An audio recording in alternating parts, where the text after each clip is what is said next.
Okay, so we can start our session. അപ്പോൾ നമ്മൾ കഴിഞ്ഞ ക്ലാസ് വരെ ഡിസ്കസ് ചെയ്തിട്ടുണ്ടായിരുന്നത്, അല്ലെങ്കിൽ കഴിഞ്ഞ ക്ലാസ്സിൽ നമ്മൾ കാര്യമായിട്ട് ഡിസ്കസ് ചെയ്തത് കൺസംഷനും ഇൻവെസ്റ്റ്മെന്റും ആണ് അല്ലേ. നമ്മൾ ആദ്യം നാഷണൽ ഇൻകം അക്കൗണ്ടിങ് ഡിസ്കസ് ചെയ്തു. അതിനുശേഷം ക്ലാസിക്കൽ വ്യൂവിൽ എങ്ങനെയാണ് ഔട്ട്പുട്ടും ഇൻകവും എംപ്ലോയ്മെന്റും ഡിറ്റർമിൻ ചെയ്യുന്നത് എന്ന് ഡിസ്കസ് ചെയ്തു. അതിനുശേഷം കെയ്നീഷ്യൻ വ്യൂവിൽ എങ്ങനെയാണ് ഇൻകവും ഔട്ട്പുട്ടും എംപ്ലോയ്മെന്റും ഡിറ്റർമിൻ ചെയ്യുന്നത് എന്ന് നമ്മൾ ഡിസ്കസ് ചെയ്തു. അതിനുശേഷം കഴിഞ്ഞ ക്ലാസ്സുകളിലായിട്ട് കൺസംഷനും ഇൻവെസ്റ്റ്മെന്റും ഡിസ്കസ് ചെയ്തു.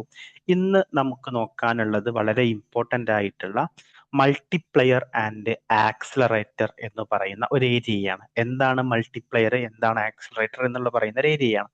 നമുക്കറിയാം മൾട്ടിപ്ലയർ എന്താണെന്ന് നമുക്കറിയാം, അല്ലെങ്കിൽ മൾട്ടിപ്ലയറിന്റെ equation നമുക്കറിയാലേ, 1/1 minus MPC.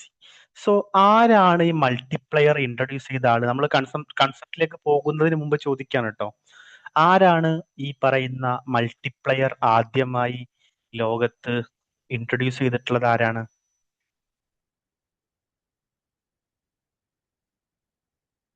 Yes, RF Kahin ആണ് അല്ലെ. ഓക്കെ, RF ഖാൻ അല്ല കേട്ടോ കാവ്യ, കഹിൻ ആണ്. ഖാൻ അല്ല വിപിത, കഹിൻ ആണ്. കഹിൻ ഇങ്ങനെയാണല്ല, ഷാറൂഖ് ഖാൻ എന്ന് പറയുന്ന ഈ ഖാൻ അല്ല, ഈ ഖാൻ ഈ കഹിൻ ആണ്. ഓക്കെ, അപ്പൊ RF ഖാൻ ഇൻട്രൊഡ്യൂസ് ചെയ്തിട്ടുള്ള ഒരു മൾട്ടിപ്ലയർ ആയിരുന്നു എന്ത്? Employment multiplier. RF Khan introduce ചെയ്തിട്ടുള്ളതാണ് എംപ്ലോയ്മെന്റ് മൾട്ടിപ്ലയർ. ഈ എംപ്ലോയ്മെന്റ് മൾട്ടിപ്ലയറിനെ ബേസ് ചെയ്തിട്ടാണ് കെയ്ൻസ് അദ്ദേഹത്തിന്റെ ഇൻവെസ്റ്റ്മെന്റ് മൾട്ടിപ്ലയറും മറ്റുമൊക്കെ ഇൻട്രൊഡ്യൂസ് ചെയ്യുന്നതും ഡെവലപ്പ് ചെയ്യുന്നതും ഒക്കെ. അപ്പൊ ആദ്യമായിട്ട് മൾട്ടിപ്ലയർ എന്ന് പറയുന്ന ഒരു ആശയം, എംപ്ലോയ്മെന്റ് മൾട്ടിപ്ലയർ എന്ന് പറയുന്ന ഒരു ആശയം ഇൻട്രൊഡ്യൂസ് ചെയ്തത് RF കഹിനാണ്. പിന്നീട് അതിനെ കെയ്ൻസ് അദ്ദേഹത്തിന്റെ ഇൻവെസ്റ്റ്മെന്റ് മൾട്ടിപ്ലയർ ആയിട്ട് എടുക്കുകയും അതിനെ ഡെവലപ്പ് ചെയ്യുകയും ഇന്ന് നമ്മൾ കാണുന്ന ഒരു സിസ്റ്റമാറ്റിക് രൂപത്തിലേക്ക് അതിനെ മാറ്റുകയും ചെയ്തു എന്നുള്ളതാണ്. സോ മൾട്ടിപ്ലയറും ആക്സിലറേറ്ററും തമ്മിൽ ബേസിക് ആയിട്ട് ചില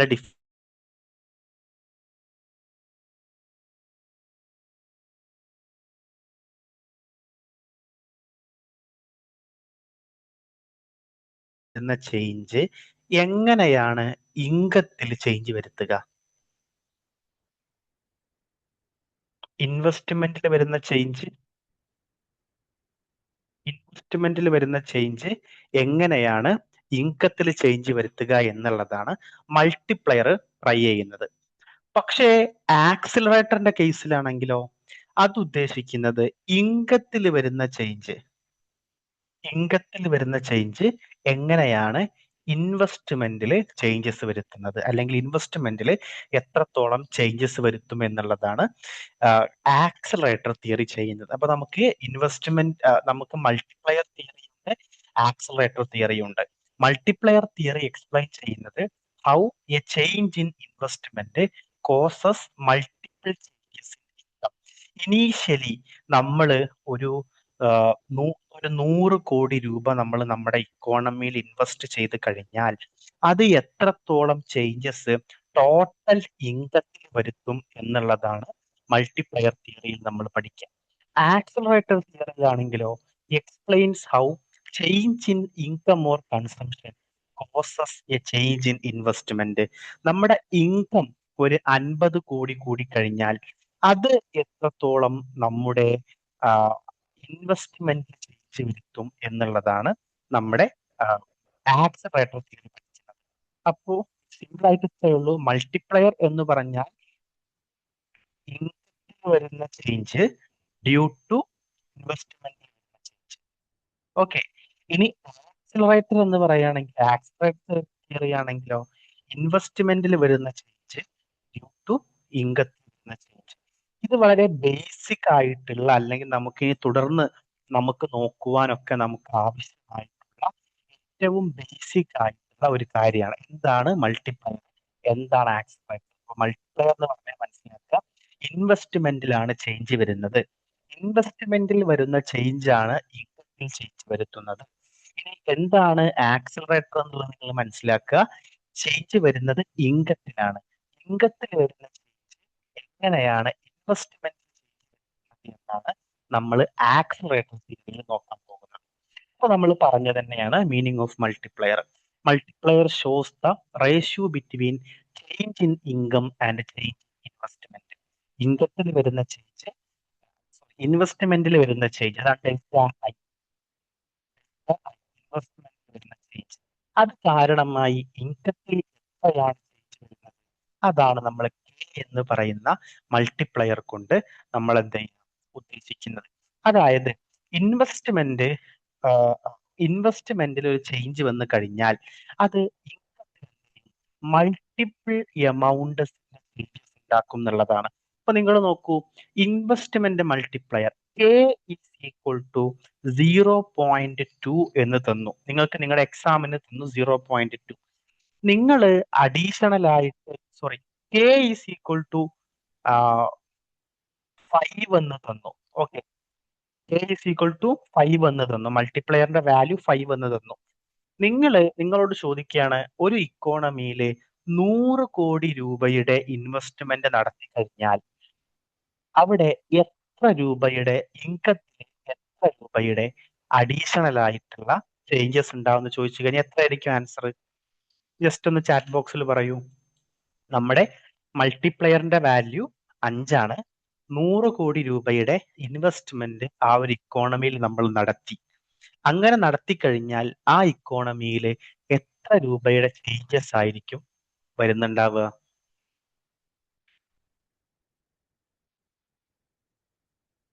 യെസ്, 500 കോടിയുടെ ചേഞ്ചസ് ആയിരിക്കും വരുന്നുണ്ടാവും അല്ലെ. കാരണം എന്താണ്, നമുക്ക് ഈ മൾട്ടിപ്ലയർ ഇൻറ്റു നമ്മുടെ വാല്യൂ എത്രയാണോ അത് മൾട്ടിപ്ലൈ ചെയ്താൽ മതി. അപ്പോ ഞാൻ ജസ്റ്റ് നിങ്ങളുടെ അടുത്ത് പെന്നും പെൻസിലും പെന്നും ഇതൊക്കെ ഉണ്ടാവുമെന്ന് കരുതുന്നു. ഞാൻ ജസ്റ്റ് ഒരു ഇത് പറയട്ടോ. MPC equal to 0.4. MPC is equal to 0.4. ഇതാണ് ഒരു ഇക്കോണമിയിലുള്ള marginal propensity to consume. Investment, ഒരു അഡീഷണൽ ഇൻവെസ്റ്റ്മെന്റ് 150 കോടിയുടെ ഒരു അഡീഷണൽ ഇൻവെസ്റ്റ്മെന്റ് ഇക്കോണമിയിൽ വന്നു. മൾട്ടിപ്ലയറിന് അത് എത്ര ആയിരിക്കും ഇൻകത്തിൽ ഉണ്ടാവുക എന്ന് നിങ്ങളോട് ചോദിച്ചാൽ എത്രയായിരിക്കും വരുന്നുണ്ടാവുക?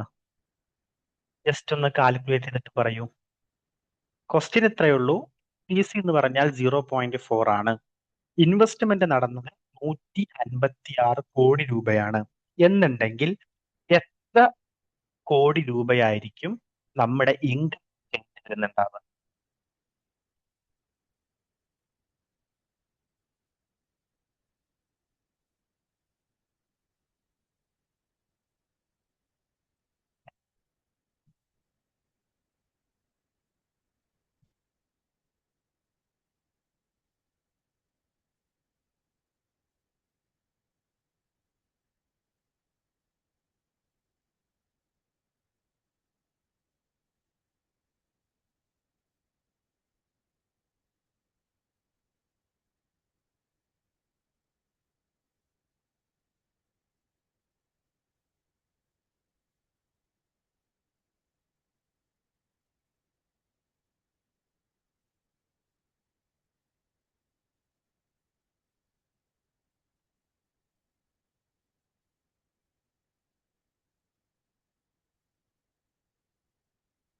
എത്രയായിരിക്കും വരുന്നുണ്ടാവുക?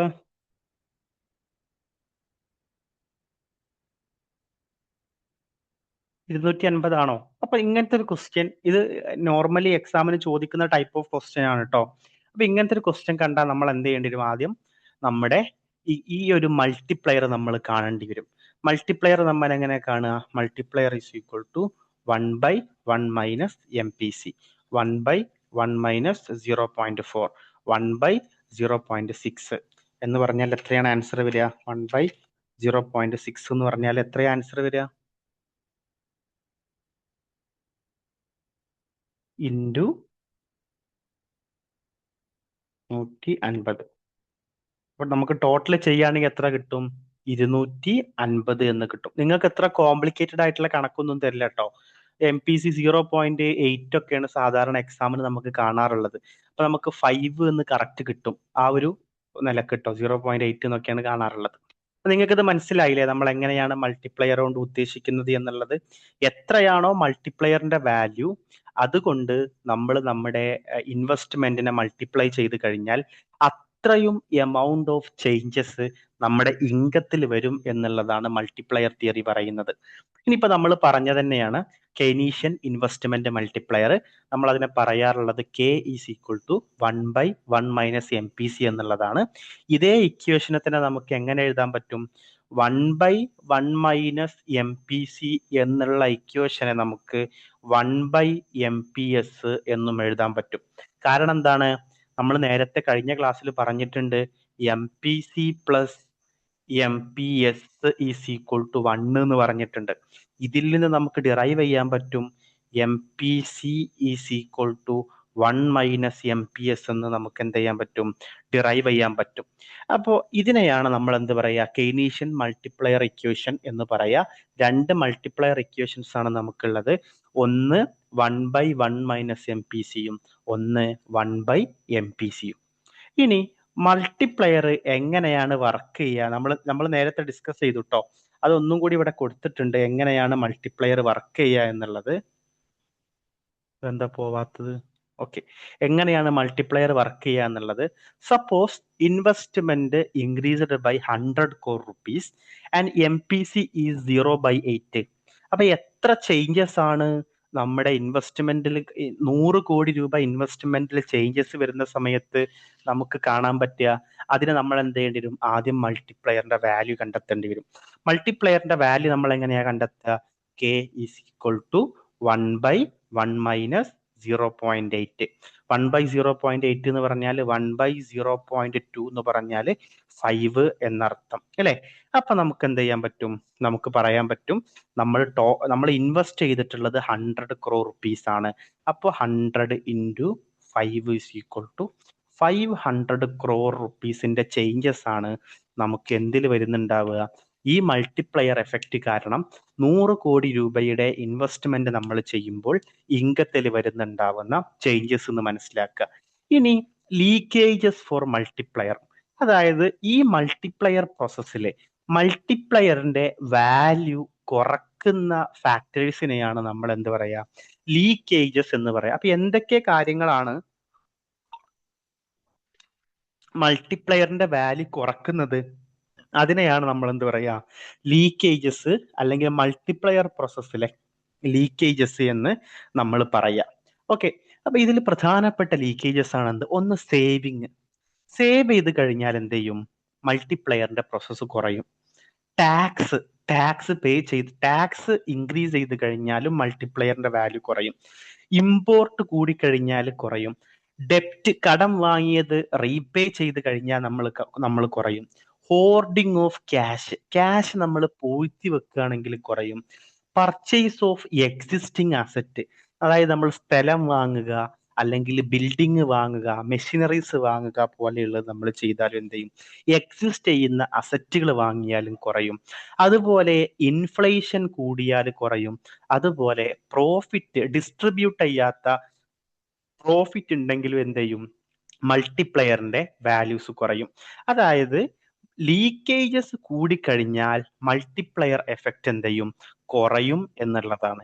ഇതാണ് നിങ്ങൾ പ്രധാനമായിട്ടും മനസ്സിലാക്കേണ്ടത്. നമ്മുടെ ലീക്കേജസ് കൂടിക്കഴിഞ്ഞാൽ മൾട്ടിപ്ലയർ എഫക്റ്റ് എന്ത് ചെയ്യും? അതും കുറയും എന്നുള്ളതാണ്. ഓക്കെ, ഇനി ടൈപ്സ് ഓഫ് മൾട്ടിപ്ലയർ. മൾട്ടിപ്ലയറിൽ പ്രധാനമായിട്ടും കുറച്ച് ടൈപ്പുകൾ ഉണ്ട്. ഫസ്റ്റ് താണെന്ത്?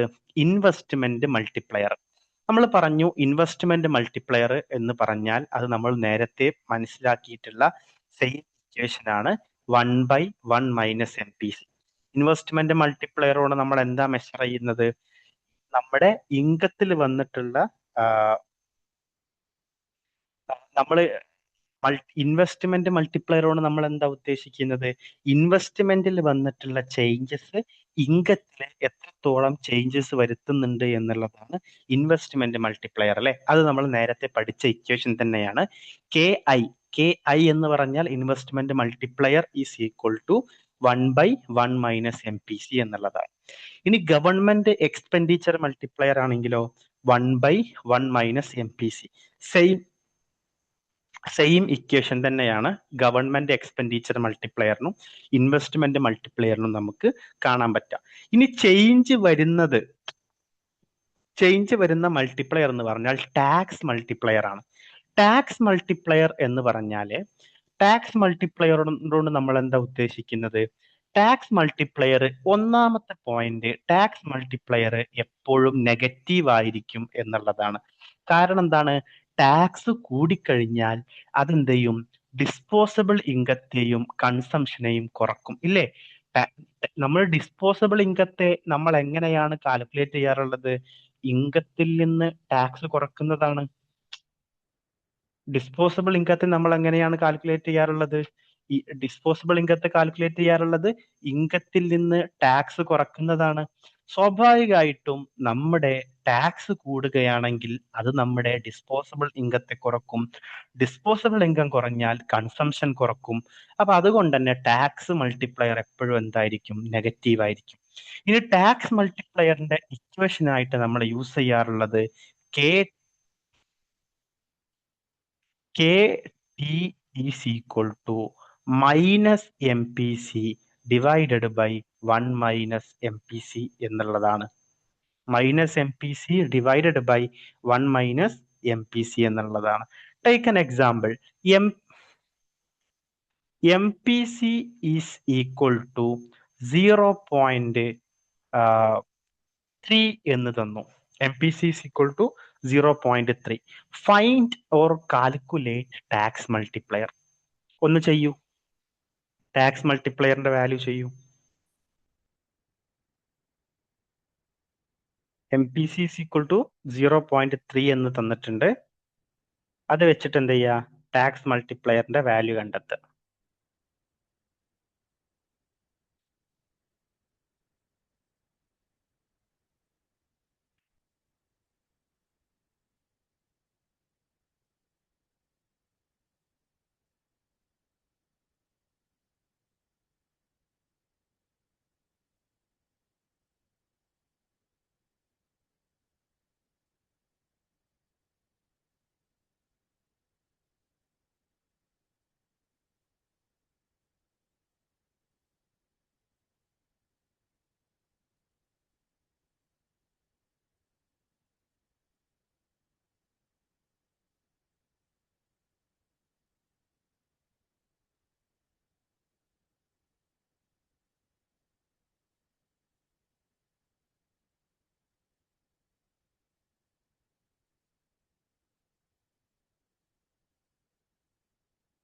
-4 അല്ലെങ്കിൽ -0.42 അല്ലെങ്കിൽ അല്ലെ? അത് നമ്മൾ എങ്ങനെയാ കണ്ടെത്തേണ്ടത്? നമ്മൾ പറഞ്ഞു MPC 0.3 ആണെന്ന് പറഞ്ഞു. നമ്മുടെ ഇക്വേഷൻ എന്താണ്? -MPC -0.3 divided by 1 minus 0.3. ഇത് നമ്മൾ ചെയ്തു കഴിഞ്ഞാൽ 0.3 divided by 1 minus 0.3 എന്ന് പറഞ്ഞാൽ 0.7. നമ്മളിത് ചെയ്തു കഴിഞ്ഞാൽ എന്ത് കിട്ടും? 0.3 divided by 0.7 ചെയ്തു കഴിഞ്ഞാൽ -0.42 എന്ന് പറയുന്ന ഒരു ആൻസർ കിട്ടും. ഇനി ബാലൻസ്ഡ് ബജറ്റ് മൾട്ടിപ്ലയർ എന്ന് പറയുന്ന അടുത്തൊരു കോൺസെപ്റ്റ് ഉണ്ട്. അതിന് വലിയ ഇക്വേഷൻ ഒന്നും നിങ്ങൾ നോക്കേണ്ടതില്ല. അതിന്റെ ഇക്വേഷൻ എന്താണ്? Balanced budget multiplier is always equal to 1. അതായത് ബാലൻസ്ഡ് ബജറ്റ് മൾട്ടിപ്ലയർ കൊണ്ട് നമ്മൾ ഉദ്ദേശിക്കുന്നത് ഈക്വൽ ആയിട്ട് നമ്മുടെ ഗവൺമെന്റ് എക്സ്പെൻഡിച്ചറും ഇൻക്രീസ് ചെയ്യാണ്, ടാക്സും ഇൻക്രീസ് ചെയ്യാണ്. അതായത് ഈക്വൽ ആയിട്ട് ഗവൺമെന്റിന്റെ എക്സ്പെൻഡിച്ചർ G എന്ന് നമ്മൾ പറയുന്ന ഗവൺമെന്റിന്റെ എക്സ്പെൻഡിച്ചറും ഇൻക്രീസ് ചെയ്യാണ്, ടാക്സും ഇൻക്രീസ് ചെയ്യാണ്. ഇത് രണ്ടും ഈക്വൽ ആയിട്ട് ഇൻക്രീസ് ചെയ്യുന്ന കണ്ടീഷനിൽ ഗവൺമെന്റിന്റെ ബജറ്റിനെയാണ് നമ്മൾ ബാലൻസ്ഡ് ബജറ്റ് എന്ന് പറയാ. അതിന്റെ മൾട്ടിപ്ലയർ എപ്പോഴും എന്തായിരിക്കും? 1 ആയിരിക്കും എന്ന് മനസ്സിലാക്കുക. അതായത് ഗവൺമെന്റിന്റെ എക്സ്പെൻഡിച്ചർ ഒരു 200 കോടി കൂട്ടിയിട്ടുണ്ട്, ടാക്സും 200 കോടി കൂട്ടിയിട്ടുണ്ട്. സ്വാഭാവികമായിട്ടും 200/200 സ്വാഭാവികമായിട്ടും നമ്മൾ അതിനെ രണ്ടിനെയും ഡിവൈഡ് ചെയ്യുകയാണെങ്കിൽ നമുക്ക് എന്ത് കിട്ടും? 1 എന്നുള്ളത് കിട്ടും. അപ്പൊ അതിന് ഡെറിവേഷൻ ഉണ്ട്, നമ്മൾ ഡെറിവേഷനിലേക്കൊന്നും പോകേണ്ട ആവശ്യമില്ല. Balanced budget multiplier is always equal to 1 എന്ന് നിങ്ങൾ മനസ്സിലാക്കുക. രണ്ടാമത്താണ് ഏറ്റവും ലാസ്റ്റത്തെ ഒരു മൾട്ടിപ്ലയർ ആണ് ഫോറിൻ ട്രേഡ് മൾട്ടിപ്ലയർ. ഓപ്പൺ ഇക്കോണമിയിലാണ് നമുക്ക് ഫോറിൻ ട്രേഡ് മൾട്ടിപ്ലയറിനെ കാണാൻ പറ്റുക. അതിനെ നമ്മൾ പറയാറുള്ളത് 1/MPS. MPS എന്ന് പറഞ്ഞാൽ എന്താണ്? Marginal propensity to save plus MPM. MPM എന്ന് പറഞ്ഞാൽ എന്താണ്? Marginal propensity to import. നമ്മൾ പറഞ്ഞു ഇമ്പോർട്ട് എന്ന് പറഞ്ഞാൽ അതൊരു ലീക്കേജ് ആണ്, അല്ലെ? ഇമ്പോർട്ട് എന്ന് പറഞ്ഞാൽ എന്താ? അത് ലീക്കേജ് ആണ്. നമ്മുടെ മൾട്ടിപ്ലയർ പ്രോസസ്സിലെ ഒരു ലീക്കേജ് ആണ് എന്ത്? ഇമ്പോർട്ട് എന്നുള്ളത്. സോ ഓപ്പൺ ഇക്കോണമി മൾട്ടിപ്ലയർ ഒരു ക്ലോസ്ഡ് ഇക്കോണമി മൾട്ടിപ്ലയറിനേക്കാൾ എപ്പോഴും എന്തായിരിക്കും? കുറവായിരിക്കും. അതായത് 1/MPS പ്ലസ് MPM എന്നുള്ള ഓപ്പൺ ഇക്കോണമി മൾട്ടിപ്ലയർ 1/1 - MPC എന്നുള്ള ക്ലോസ്ഡ് മൾട്ടിപ്ലയറിനേക്കാൾ ഇത് ക്ലോസ്ഡ് ഇക്കോണമി മൾട്ടിപ്ലയർ ആണ്, ഇത് ഓപ്പൺ ഇക്കോണമി മൾട്ടിപ്ലയർ ആണ്, അല്ലെങ്കിൽ ഫോറിൻ ട്രേഡ് മൾട്ടിപ്ലയർ ആണ്. അപ്പൊ ഇതിൽ ഏതായിരിക്കും ബിഗ്ഗസ്റ്റ് ആയിട്ട് ഉണ്ടാവുക? ഡെഫിനറ്റ്ലി ഇതാണ് എന്ത് ചെയ്യുക? ബിഗ്ഗസ്റ്റ് ആയിട്ട് ഉണ്ടാവുക. കാരണം എന്താണ്? MPM എന്ന് പറയുന്നത് ഒരു ലീക്കേജ് ആണ്. അത് നമ്മുടെ മൾട്ടിപ്ലയർ പ്രോസസ്സിലുള്ള ഒരു ലീക്കേജ് ആണെന്ന് നിങ്ങൾ മനസ്സിലാക്കുക. ഇനി നമ്മൾ ആക്സിലറേറ്റർ കോൺസെപ്റ്റിലേക്ക് പോവുകയാണ്. ആക്സിലറേറ്റർ നമ്മൾ പറഞ്ഞു മൾട്ടിപ്ലയർ എന്ന് പറഞ്ഞാൽ ഇൻവെസ്റ്റ്മെന്റിൽ വരുന്ന ചേഞ്ചസ് കാരണം ഇൻകത്തിൽ വരുന്ന ചേഞ്ചസ് ആണ് മൾട്ടിപ്ലയർ എന്ന് പറഞ്ഞാൽ. അതിന്റെ നേരെ ഓപ്പോസിറ്റ്, ഇൻവെസ്റ്റ്മെന്റിൽ ചേഞ്ച് വരുന്നു. എന്ത് കാരണം? ഇൻകത്തിൽ ചേഞ്ച് വരുന്നത് കാരണം. ഇതിനെയാണ് നമ്മൾ ആക്സിലറേറ്റർ തിയറി എന്ന് പറയാ. Accelerator explains the relationship between change in income or consumption and induced investment. It states that a change in demand for consumer goods leads to more than proportionate change in investment goods. In simple terms, demand for final goods increases, firm need more capital goods to produce them, therefore investment will also increases. നമ്മൾ normally macro ഇക്കണോമിക്സിന്റെ വ്യൂവില് നമ്മൾ പൊതുവെ output income ഇതിനെയൊക്കെ നമ്മൾ എന്ത് ചെയ്യും? ഒറ്റ term ആയിട്ട് നമ്മൾ യൂസ് ചെയ്യാറുണ്ട്. അതിന്റെ ലോജിക് ഒന്നും നിങ്ങൾ നോക്കണ്ട. അപ്പൊ ആക്സിലറേറ്റർ തിയറി ബേസിക്കലി പറയുന്നത് എന്താന്ന് വെച്ചാല് ഒരു ഗുഡിന്റെ ഡിമാൻഡ്. ഇപ്പൊ നിങ്ങൾ ആലോചിച്ച് നോക്കൂ, ഞാൻ എന്ത് ചെയ്യുന്നുണ്ട്? ഒരു മൊബൈൽ ഫോൺ, ഞാൻ ഒരു മൊബൈൽ ഫോൺ കമ്പനി നടത്തുന്നുണ്ട്, അല്ലെങ്കിൽ ഞാനാണെന്ത് ഐഫോൺ എന്ന് പറയുന്ന മൊബൈൽ ഫോൺ ബ്രാൻഡിന്റെ മുതലാളി എന്ന് കൂട്ടിക്കോളൂ. ഇതിന്റെ ഡിമാൻഡ് കൂടി, കുറെ ആളുകൾ ഐഫോൺ വാങ്ങിക്കാൻ തുടങ്ങി. സ്വാഭാവികമായിട്ടും എനിക്ക് എന്ത് വേണ്ടി വരും? ഇത്രയും പ്രൊഡക്ഷൻ നടക്കേണ്ടി വരൂലേ? എന്റെ ഇത്രയും ഐഫോൺ എനിക്ക് കൂടുതൽ പ്രൊഡ്യൂസ് ചെയ്യേണ്ടി വരില്ല. ഇത്രയും ഡിമാൻഡ് കൂടുകയാണെങ്കിൽ സ്വാഭാവികമായിട്ടും പ്രൊഡക്ഷൻ കൂട്ടണമെന്നുണ്ടെങ്കിൽ ഞാൻ കൂടുതൽ ഇൻവെസ്റ്റ് ചെയ്യേണ്ടി വരും. ഇങ്ങനെ ഡിമാൻഡ് കൂടുക വഴി, ആളുകളുടെ കയ്യിലുള്ള ഇൻകം കൂടുക വഴി, ആളുകളുടെ കയ്യിൽ ഇൻകം കൂടുമ്പോഴാണ് ഒരു പ്രൊഡക്റ്റിന്റെ ഡിമാൻഡും കൂടുന്നുണ്ടാവുക. അപ്പൊ ഇൻകം കൂടുക വഴി, കൺസംഷൻ കൂടുക വഴി, ഡിമാൻഡ് കൂടുക വഴി നമ്മുടെ ഇൻവെസ്റ്റ്മെന്റിൽ വരുന്ന ചേഞ്ചസിനെയാണ് നമ്മൾ എന്ത് പറയാ? ആക്സിലറേറ്റർ തിയറി എന്ന് പറയാം. അപ്പൊ ആക്സിലറേറ്റർ പ്രിൻസിപ്പിൾ ഉണ്ട്. നമ്മൾക്കറിയാം, നമ്മൾ ഇൻവെസ്റ്റ്മെന്റിന്റെ ക്ലാസ് എടുത്ത സമയത്ത് ഇൻവെസ്റ്റ്മെന്റിനെ രണ്ടെണ്ണായിട്ട് തരംതിരിച്ചിട്ടുണ്ടായിരുന്നു. ഏതൊക്കെയായിരുന്നു?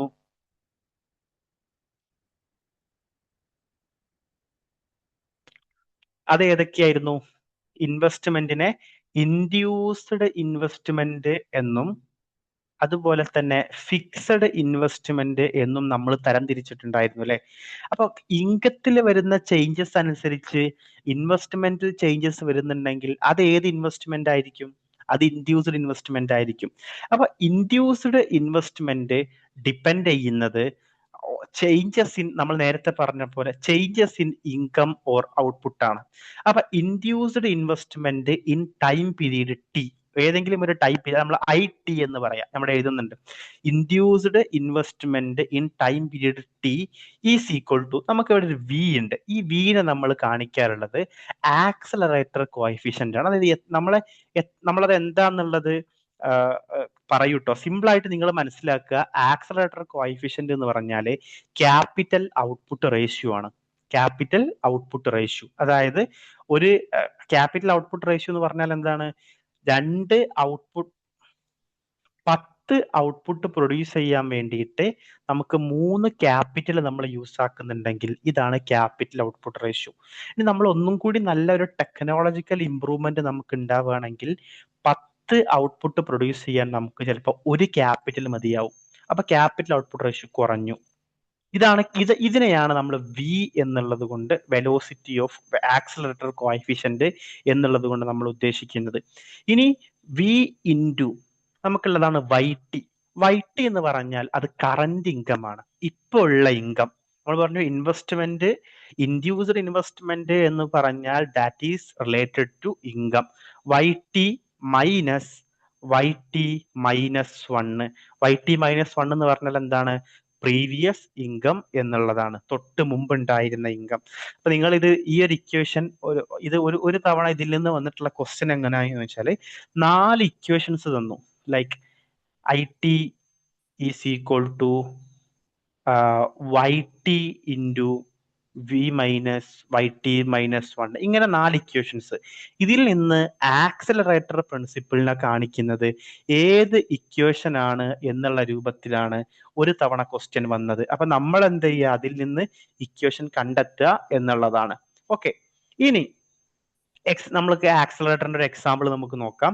ക്യാപിറ്റൽ ഔട്ട്പുട്ട് റേഷ്യോ 3 ആണ്. ദിസ് മീൻസ് ദാറ്റ് നമ്മൾ ഒരു ഔട്ട്പുട്ട് ഉണ്ടാക്കണം എന്നുണ്ടെങ്കിൽ നമുക്ക് എന്ത് വേണം? 3 ക്യാപിറ്റൽ വേണം. സിമ്പിൾ ആയിട്ട് പറയാട്ടോ. ഇതിലുള്ള കണക്ക് എന്താ വെച്ചാൽ 1 കോടി ഔട്ട്പുട്ട് ഉണ്ടാക്കണം എന്നുണ്ടെങ്കിൽ നമുക്ക് എന്ത് വേണം? 3 കോടി ക്യാപിറ്റൽ വേണം എന്നുള്ളതാണ്.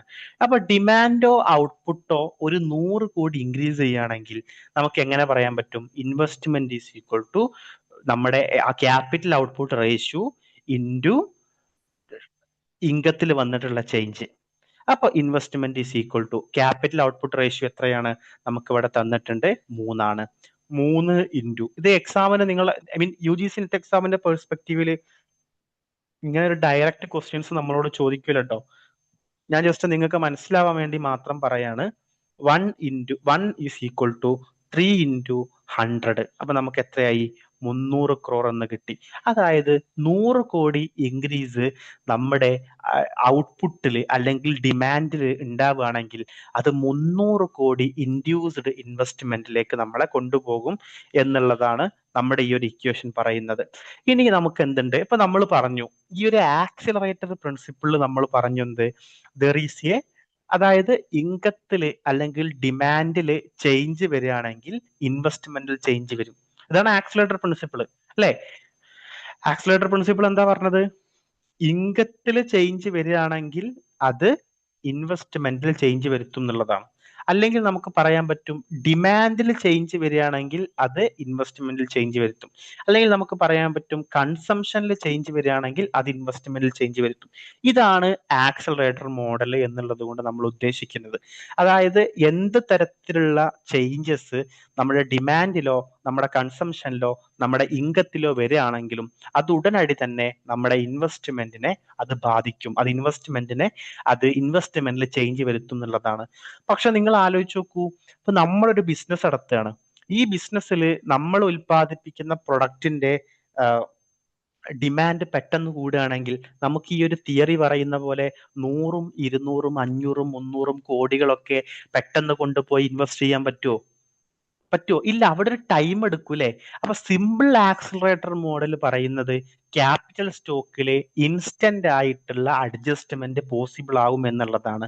പക്ഷെ റിയാലിറ്റിയില് ഫേംസ് എന്ത് ചെയ്യാണ്? ഗ്രാജുവലിയാണ്, മെല്ലെയാണ് എന്ത് ചെയ്യുന്നത്? ഇതിനെ അഡ്ജസ്റ്റ് ചെയ്യുന്നത്. അപ്പൊ ഇതിനെയാണ് നമ്മൾ ഫ്ലെക്സിബിൾ ആക്സിലറേറ്റർ മോഡൽ എന്നുള്ളത് കൊണ്ട് ഉദ്ദേശിക്കുന്നത്. ഇതിനെ നമ്മൾ പറയുന്നത് ഐ ടി എന്ന് പറഞ്ഞാൽ എന്താണ്? നമ്മൾ നേരത്തെ പറഞ്ഞില്ലേ, investment. Okay, is equal to lambda into K star T minus K T -1. അപ്പൊ ഇതിൽ സിമ്പിൾ ആയിട്ട് ഇത്രയും മനസ്സിലാക്കുക. കെ ടി സ്റ്റാർ എന്ന് പറഞ്ഞാൽ അത് ഡിസൈഡ് ക്യാപിറ്റൽ സ്റ്റോക്ക് ആണ്. കെ ടി -1 എന്ന് പറഞ്ഞാൽ അത് എക്സിസ്റ്റിംഗ് ക്യാപിറ്റൽ സ്റ്റോക്ക് ആണ്. അതുപോലെ തന്നെ ലാംഡ എന്ന് പറഞ്ഞാൽ ഈ ലാംഡ അത് സ്പീഡ് ഓഫ് അഡ്ജസ്റ്റ്മെന്റിനെയാണ് കാണിക്കുന്നത്. എന്താണ് ഡിസയേർഡ് ക്യാപിറ്റൽ സ്റ്റോക്ക് കൊണ്ട് നമ്മൾ ഉദ്ദേശിക്കുന്നത്? നമുക്ക് ആക്ച്വലി ആവശ്യമുള്ള നമുക്ക് അതായത് ഒരു 100 കോടി രൂപയാണ് നമുക്ക് ഇൻവെസ്റ്റ്മെന്റ് വേണ്ടത് എന്നുണ്ടെങ്കിൽ അതിനെയാണ് നമ്മൾ എന്ത് പറയാ, ഡിസയേർഡ് ക്യാപിറ്റൽ എന്ന് പറയാം. പക്ഷെ നമുക്ക് പെട്ടെന്ന് 100 കോടി ഇൻവെസ്റ്റ് ചെയ്യാൻ പറ്റൂല. അതാണ് ഫ്ലെക്സിബിൾ ആക്സിലറേറ്റർ മോഡൽ പറയുന്നത്. We need time. ഗ്രാജുവലിയെ നമുക്ക് എന്ത് ചെയ്യാൻ പറ്റുള്ളൂ, ഇൻവെസ്റ്റ് ചെയ്യാൻ പറ്റുള്ളൂ.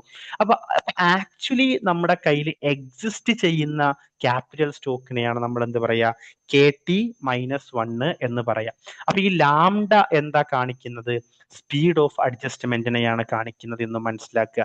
അതുപോലെ തന്നെ ലാംഡയുടെ വാല്യൂ എപ്പോഴും 0യുടെയും 1ന്റെയും ഇടയിലായിരിക്കും. ലാംഡ ഈസ് ഈക്വൽ ടു 1 ആണെങ്കിൽ അത് എക്സാമിന്റെ പോയിന്റ് ഓഫ് വ്യൂവിൽ നമുക്ക് ലാംഡയുടെ വാല്യൂ ഇമ്പോർട്ടന്റ് ആണ് കേട്ടോ. ലാംഡ ഈസ് ഈക്വൽ ടു 1 ആണെങ്കിൽ അഡ്ജസ്റ്റ്മെന്റ് എന്ത് ചെയ്യും? ഇമ്മീഡിയറ്റ്ലി ടേക്ക് പ്ലേസ് ചെയ്യും. അഡ്ജസ്റ്റ്മെന്റ് ഇമ്മീഡിയറ്റ്ലി ടേക്ക് പ്ലേസ് ചെയ്യും. ലാംഡയുടെ വാല്യൂ 1നേക്കാൾ ചെറുതാണെങ്കിലോ അഡ്ജസ്റ്റ്മെന്റ് ഗ്രാജുവലി പതിയെ മാത്രമേ എന്ത് ചെയ്യുള്ളൂ, സംഭവിക്കുള്ളൂ എന്ന് നിങ്ങൾ മനസ്സിലാക്കുക.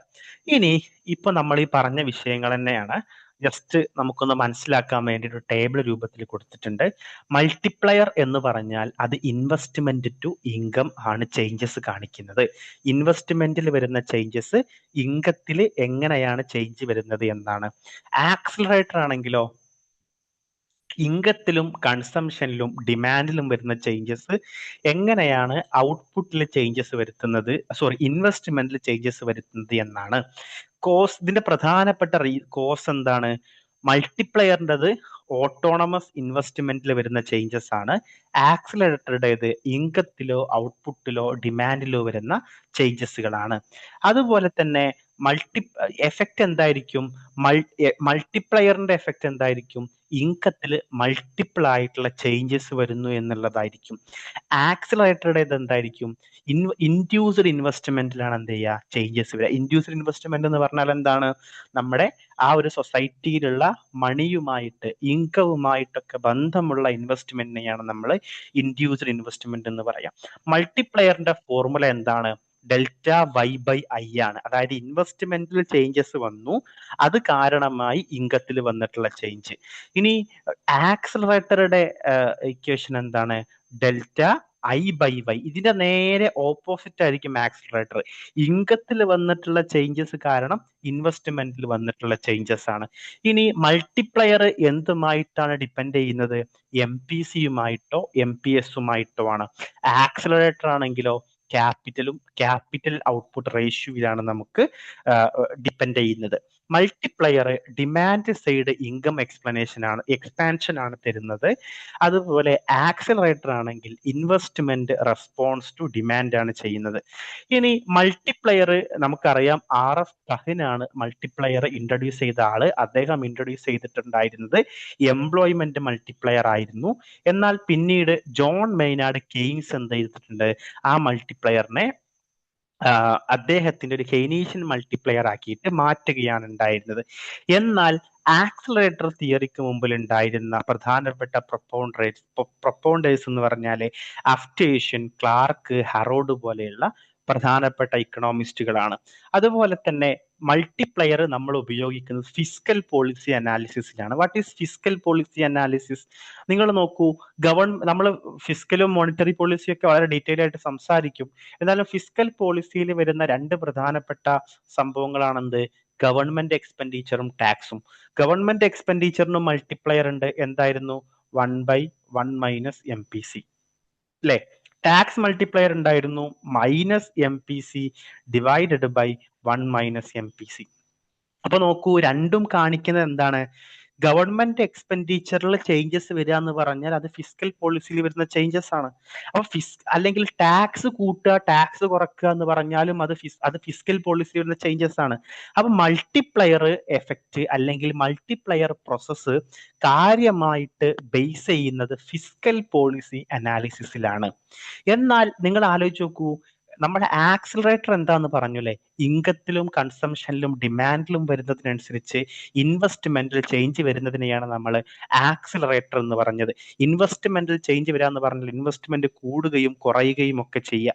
ഇങ്ങനെ ഇൻവെസ്റ്റ്മെന്റ് കൂടുകയും ഇൻവെസ്റ്റ്മെന്റിൽ വരുന്ന ഫ്ലക്ച്വേഷൻസിനെയാണ് നമ്മൾ ബിസിനസ് സൈക്കിൾ എന്ന് പറയുക. അതും നമ്മൾ നെക്സ്റ്റ് ക്ലാസ്സുകളിലായിട്ട് ഡീറ്റെയിൽ ആയിട്ട് പഠിക്കും. ബിസിനസ് സൈക്കിളുകളുടെ തിയറീസും ബിസിനസ് സൈക്കിളിന്റെ ട്രഫ് ഫേസസും ഡിപ്രഷൻ സ്റ്റേജസും ഒക്കെ നമ്മൾ പഠിക്കും. അപ്പൊ ബിസിനസ് സൈക്കിളുമായി ബന്ധപ്പെട്ടാണ് ആക്സലറേറ്റർ തിയറി നിലനിൽക്കുന്നത്. ഫിസ്ക്കൽ പോളിസിയുമായി ബന്ധപ്പെട്ടാണ് മൾട്ടിപ്ലയർ തിയറി നിലനിൽക്കുന്നത് എന്നും നിങ്ങൾ എന്ത് ചെയ്യുക, മനസ്സിലാക്കുക. ഇനിയുള്ളതാണ് എന്ത്, സൂപ്പർ മൾട്ടിപ്ലയർ. അതായത് സൂപ്പർ മൾട്ടിപ്ലയർ കൊണ്ട് നമ്മൾ ഉദ്ദേശിക്കുന്നത്, നമ്മൾ പറഞ്ഞു മൾട്ടിപ്ലയറും ഉണ്ട് ആക്സലറേറ്ററും ഉണ്ട് അല്ലെ. മൾട്ടിപ്ലയർ എന്താ, മൾട്ടിപ്ലയറിനെ നമ്മൾ എങ്ങനെയാണ് ഡിഫൈൻ ചെയ്തത്? ഇൻവെസ്റ്റ്മെന്റില് ചേഞ്ചസ് വന്നു, ഇൻവെസ്റ്റ്മെന്റിൽ ചേഞ്ചസ് വന്നു, അത് കാരണം ഇൻകത്തിൽ ചേഞ്ച് വന്നു. ഇതാണ് മൾട്ടിപ്ലയർ അല്ലെ. അപ്പൊ ഇൻകത്തിൽ ചേഞ്ച് വന്നാൽ എന്താ സംഭവിക്കുക? നമ്മൾ ആക്സിലറേറ്ററിനെ എങ്ങനെയാണ് ഡിസ്കസ് ചെയ്തത്? ആക്സിലറേറ്റർ ഇൻകത്തിൽ ചേഞ്ച് വന്നത് കൊണ്ട് ഇൻകത്തിൽ ചേഞ്ച് വന്നത് കൊണ്ട് നമ്മുടെ ഇൻവെസ്റ്റ്മെന്റിൽ ചേഞ്ച് വന്നു. ഇതാണ് ആക്സിലറേറ്റർ അല്ലെ. ഒരു മിനിറ്റ് കേട്ടോ. ഇതാണ് ആക്സിലറേറ്റർ. ഇൻകത്തിൽ ചേഞ്ചസ് വന്നത് കൊണ്ട് ഇൻവെസ്റ്റ്മെന്റിൽ ചേഞ്ച് വന്നു. അപ്പൊ ഇൻവെസ്റ്റ്മെന്റിൽ ചേഞ്ച് വന്നുകൊണ്ട് ഇൻകത്തിൽ ചേഞ്ച് വന്നു. അപ്പൊ ഇൻകത്തിൽ ചേഞ്ച് വന്നാൽ അത് വീണ്ടും ഇൻവെസ്റ്റ്മെന്റിലേക്ക് ചേഞ്ച് വരുത്തൂലേ? ഇൻകം ചേഞ്ച് ആയി ഇത് ആക്സിലറേറ്റർ പ്രോസസ് ആണ്. ഇത് മൾട്ടിപ്ലയർ പ്രോസസ് ആണ്. അപ്പൊ ഇത് ഇങ്ങനെ സർക്കുലേറ്റ് ചെയ്തുകൊണ്ടേയിരിക്കും. അതായത് total effect of autonomous investment on the income when induced investment is also considered. ഇതിനെയാണ് നമ്മൾ സൂപ്പർ മൾട്ടിപ്ലയർ എന്ന് പറയാം. നിങ്ങൾ നോക്കൂ, കൺസംഷനെ ഞാൻ എന്ത് ചെയ്യാണ്, C is equal to CY എന്ന് എഴുതണം. Y എന്ന് പറഞ്ഞാൽ എന്താണ്, നമ്മുടെ ഇൻകം. ഇനി ഇൻവെസ്റ്റ്മെന്റ് ഞാൻ എഴുതുകയാണ് I is equal to delta Y. ഇതെന്താണ്, ഇത് ക്യാപിറ്റൽ ഔട്ട്പുട്ട് റേഷ്യോ ആണ്.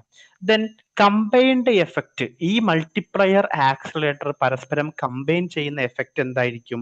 ദേ will be always greater than simple multiplier. Simple multiplier എന്തായിരുന്നു? 1/1 മൈനസ് MPC. ഇതാണ് സിമ്പിൾ മൾട്ടിപ്ലയർ. ഇതിനേക്കാൾ കൂടുതലായിരിക്കും നമ്മൾ ഇവിടെ പറയുന്ന സൂപ്പർ മൾട്ടിപ്ലയർ. ഇതിൽ നിന്ന് സൂപ്പർ മൾട്ടിപ്ലയറിന്റെ ഒരു എന്താ പറയാ, ഒരു ക്വസ്റ്റ്യൻ ഞാൻ ഇതുവരെ കണ്ടിട്ടില്ല. ഇങ്ങനെ ഇക്വേഷൻസ് ചോദിച്ചിരുന്നു, ഞാൻ ഇതുവരെ കണ്ടിട്ടില്ല. പക്ഷെ നിങ്ങൾ സിമ്പിൾ ആയിട്ട് മനസ്സിലാക്കി വെക്കുക, KS super multiplier is equal to 1/1 minus, ഇതിന്റെ ഇക്വേഷൻ ഇങ്ങനെയാണ് ഇവരെ സൂപ്പർ മൾട്ടിപ്ലയറിന്റെ 1/1 minus MPC divided by accelerator coefficient. ഇതാണ് V. ഈ ആക്സിലറേറ്റർ കോഎഫിഷ്യന്റിനെയാണ് നമ്മൾ എന്ത് പറഞ്ഞത്? ക്യാപിറ്റൽ ഔട്ട്പുട്ട് റേഷ്യോ എന്ന് പറഞ്ഞത്. സൂപ്പർ മൾട്ടിപ്ലയർ എപ്പോഴും എന്തായിരിക്കും? It will be larger than simple multiplier എന്നും നിങ്ങൾ മനസ്സിലാക്കി വെക്കുക. അപ്പൊ നമ്മൾ പറഞ്ഞത് ഇത്രയേ ഉള്ളൂ. മൾട്ടിപ്ലയർ ഡെവലപ്പ് ചെയ്തിട്ടുള്ളത് RF കഹൻ ആണ്. അത് പ്രത്യേകം യൂസ് ചെയ്തിട്ടുള്ള ആള് ജോൺ മെയ്നാർഡ് കെയ്ൻസ് ആണ്. കാൻ ഇൻട്രൊഡ്യൂസ് ചെയ്തിട്ടുള്ളതാണ് എംപ്ലോയ്മെന്റ് മൾട്ടിപ്ലയർ. കെയ്ൻസ് ഇൻട്രൊഡ്യൂസ് ചെയ്തിട്ടുള്ളതാണ് ഇൻവെസ്റ്റ്മെന്റ് മൾട്ടിപ്ലയർ. മൾട്ടിപ്ലയർ കാര്യമായിട്ട് ഡിപ്പെൻഡ് ചെയ്യുന്നത് MPCയോടും MPSനോടുമാണ്. മൾട്ടിപ്ലയർ MPCയോട് ഡിപ്പെൻഡ് ചെയ്യുന്നു, മൾട്ടിപ്ലയർ MPSനോട് ഇൻവേഴ്സ്ലി ഡിപ്പെൻഡ് ചെയ്യുന്നു എന്നുള്ളതാണ്. ടാക്സ് മൾട്ടിപ്ലയർ എപ്പോഴും നെഗറ്റീവ് ആയിരിക്കും. ടാക്സ് മൾട്ടിപ്ലയറിന്റെ ഇക്വേഷൻ എന്തായിരുന്നു? മൈനസ് MPC ഡിവൈഡ്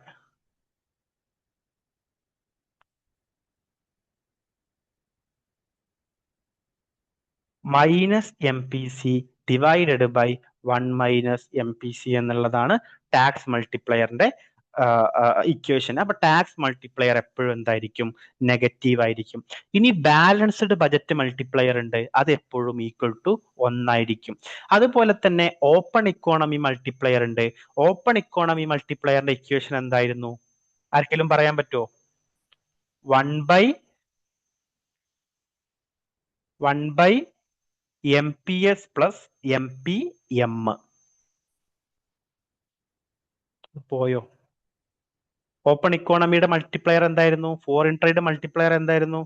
1/1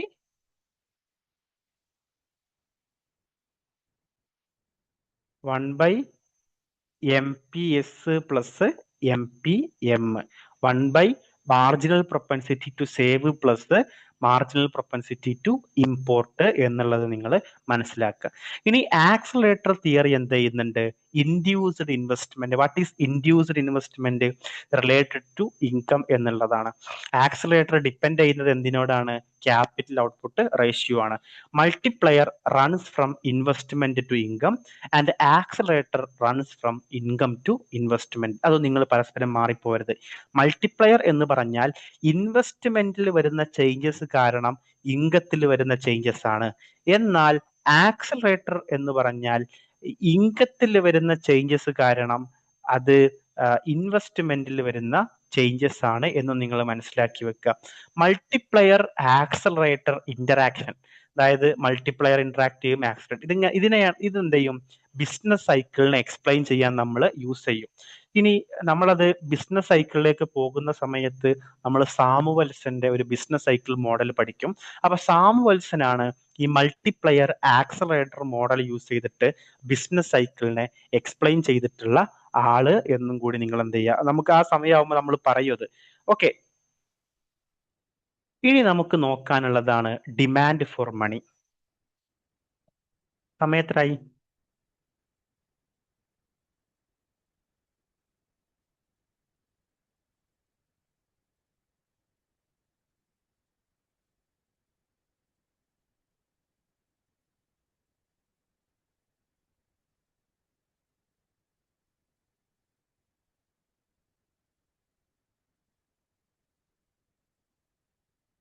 ഓക്കെ, നമുക്ക് ഡിമാൻഡ് ഫോർ മണി എടുത്താലോ?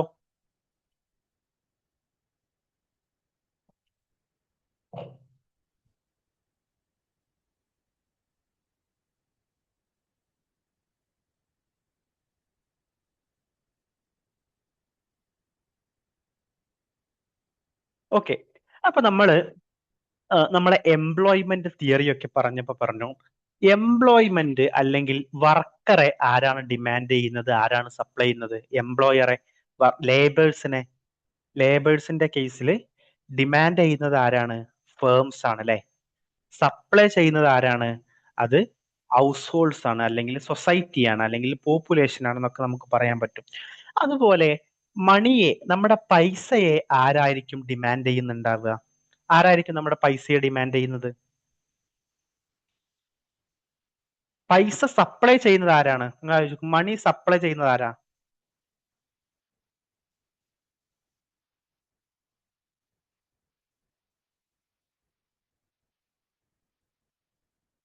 ആരാണ് പൈസ സപ്ലൈ ചെയ്യുന്ന ആള്? നമുക്ക് പറയാം RBI, അല്ലെങ്കിൽ ഗവൺമെന്റ് എന്ന് പറയാം അല്ലെ. മണിയെ ഡിമാൻഡ് ചെയ്യുന്നത് ആരാണ്? സെൻട്രൽ ബാങ്ക് ഒന്നും പറയട്ടോ. മണിയെ ഡിമാൻഡ് ചെയ്യുന്നത് ആരാണ്? പബ്ലിക് അല്ലെ, അല്ലെങ്കിൽ ജനങ്ങളാണ്, സൊസൈറ്റിയാണ് എന്ത് ചെയ്യുന്നത്? മണിയെ ഡിമാൻഡ് ചെയ്യുന്നത്. നമുക്ക് ഇനി വരുന്ന സെഷൻസിലൊക്കെ നമുക്ക് നോക്കാനുള്ളത് ഈ ഡിമാൻഡ് ഫോർ മണിയും സപ്ലൈ ഫോർ മണിയും ആണ് എന്നുള്ളത് എന്ത് ചെയ്യുക, നിങ്ങൾ മനസ്സിലാക്കുക. അപ്പൊ നമ്മൾ എന്ത് ചെയ്യാണ്? ഡിമാൻഡ് ഫോർ മണിയിലേക്ക് കടക്കുകയാണ്. നമുക്ക് എന്തുണ്ട്? ഓരോ ഡിമാൻഡ് ഫോർ മണി തിയറീസ് നമ്മുടെ മുമ്പിലുണ്ട്.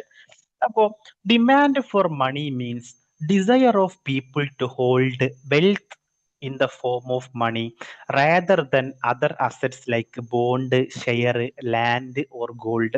അപ്പൊ ഇതാണ് നമ്മൾ ഡിമാൻഡ് ഫോർ മണി കൊണ്ട് ഉദ്ദേശിക്കുന്നത്. ആളുകളുടെ ഒരു ഡിസൈർ, ഒരു ആഗ്രഹമാണ് ഈ ഡിമാൻഡ് ഫോർ മണി എന്ന് പറഞ്ഞാൽ.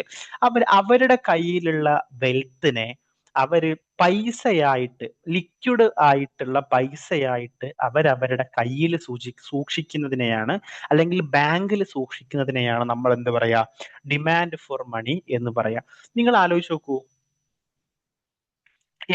എനിക്ക് മാസം ഒരു 2 ലക്ഷം രൂപ സാലറി ഉണ്ട് എന്ന് കൂട്ടിക്കോളൂ. ഈ 2 ലക്ഷം രൂപ കൊണ്ട് എനിക്ക് എന്റെ കൺസംഷനും ഒക്കെ, എന്റെ കൺസംഷൻ കഴിഞ്ഞു, 2 ലക്ഷം രൂപ ബാക്കിയുണ്ട് പെർ മന്ത്. അപ്പൊ എന്റെ സാലറി 2.5 ലാക്ക് ആണ് എന്ന് നിങ്ങൾ ജസ്റ്റ് ഇമാജിൻ ചെയ്തോളൂ കേട്ടോ. എനിക്ക് 2 ലക്ഷം രൂപ ബാക്കിയുണ്ട്. ഈ 2 ലക്ഷം രൂപ എനിക്ക് എന്ത് ചെയ്യാൻ പറ്റും? സ്വർണം വാങ്ങിക്കൂടെ? എനിക്ക് ലാൻഡ് വാങ്ങിക്കൂടെ? എനിക്ക് ഷെയറുകൾ, കമ്പനിയിൽ ഷെയർ വാങ്ങിക്കൂടെ? കമ്പനിയുടെ ബോണ്ട് വാങ്ങിക്കൂടെ? ഇതിനൊക്കെ എനിക്ക് എന്ത് കിട്ടും? എന്തെങ്കിലുമൊക്കെ ഒരു ലാഭം കിട്ടൂലേ? ഇപ്പൊ ബോണ്ട് വെച്ചാൽ എനിക്ക് എനിക്ക് ഇൻട്രസ്റ്റ് കിട്ടും. ഷെയർ വാങ്ങിയാൽ എനിക്ക് അതിന്റെ ഒരു ഇൻട്രസ്റ്റ് കിട്ടും. ലാൻഡ് വാങ്ങിയാല് ലാൻഡിന്റെ വില എന്ത് ചെയ്യും? ഓരോ മാസം കൂടുമ്പോഴും കൂടുകയോ കുറയുകയോ ചെയ്യും. നിങ്ങൾ ആലോചിച്ച് ഗോൾഡ്. ഇപ്പൊ 2006 നിങ്ങൾ ഒരു 5 പവൻ ഗോൾഡ് വാങ്ങിയിട്ടുണ്ടായിരുന്നെങ്കിൽ ഇന്ന് നിങ്ങൾ ലക്ഷപ്രഭുക്കളാണ് അല്ലെ? അപ്പൊ ഗോൾഡും വാങ്ങിയാൽ ഗോൾഡിന്റെയും വാല്യൂ ഇങ്ങനെ കൂടുന്നുണ്ട്. പക്ഷെ 2006 നിങ്ങളുടെ കയ്യില് 3 ലക്ഷം രൂപയുണ്ട്. അത് നിങ്ങൾ ഒന്നും സ്വർണം വാങ്ങിയിട്ടില്ല, ഷെയർ വാങ്ങിയിട്ടില്ല, ലാൻഡ് വാങ്ങിയിട്ടില്ല, ബോണ്ട് വാങ്ങിയിട്ടില്ല. നിങ്ങളുടെ ഈ 3 ലക്ഷത്തിന്റെ വാല്യൂവിൽ എന്തെങ്കിലും മാറ്റം വരുമോ? എന്തെങ്കിലും മാറ്റം വരുമോ? ഇല്ല. നിങ്ങളുടെ കയ്യിൽ ആ പൈസ ഉണ്ടെങ്കിൽ അത് നിങ്ങളുടെ കയ്യിലുണ്ടാവും. അപ്പൊ ഈ ഒരു വ്യത്യസ്തമായിട്ടുള്ള ബോണ്ടിനെയും ഷെയറിനെയും ലാൻഡിനെയും ഗോൾഡിനെയും പോലെയുള്ള അസറ്റുകളെയൊക്കെ നമ്മൾ ഒഴിവാക്കിയിട്ട് പൈസയായിട്ട് നമ്മുടെ വെൽത്തിനെ സൂക്ഷിക്കുന്നതിനെ സൂക്ഷിക്കുന്ന നമ്മുടെ ഒരു ടെൻഡൻസിയെയാണ് നമ്മൾ ഡിമാൻഡ് ഫോർ മണി എന്ന് പറയാം. അപ്പൊ എന്തിനാണ് നമ്മൾ മണി ഡിമാൻഡ് ചെയ്യുന്നത്? കാരണം അത് ചില ഏറ്റവും പ്രധാനപ്പെട്ട ചില ഫങ്ഷൻസ് ചെയ്യുന്നുണ്ട്. ഒന്ന്, അത് മീഡിയം ഓഫ് എക്സ്ചേഞ്ച് ആണ്. നമ്മുടെ കയ്യില് 10 ഏക്കർ ലാൻഡ് ഉണ്ട്. 10 ഏക്കർ ലാൻഡ് ഉണ്ട്. നിങ്ങൾക്ക് എക്കോഡൊമൈന്റെ 299 രൂപ ഫീസ് അടക്കണം എന്നുണ്ടെങ്കിൽ ഈ 10 ഏക്കർ ലാൻഡ് ഉണ്ടായിട്ട് കാര്യമുണ്ടോ? ഇല്ല. നിങ്ങൾക്ക് എന്ത് വേണം? 299 രൂപ നിങ്ങളുടെ ബാങ്ക് അക്കൗണ്ടിലോ അല്ലെങ്കിൽ നിങ്ങളുടെ കയ്യിലോ പൈസ ആയിട്ട് തന്നെ വേണം. മീഡിയം ഓഫ് എക്സ്ചേഞ്ച് മറ്റ് അസറ്റുകൾക്ക് പോസിബിൾ ആവില്ല. അത് പോസിബിൾ ആവല് പൈസക്ക് മാത്രമാണ്.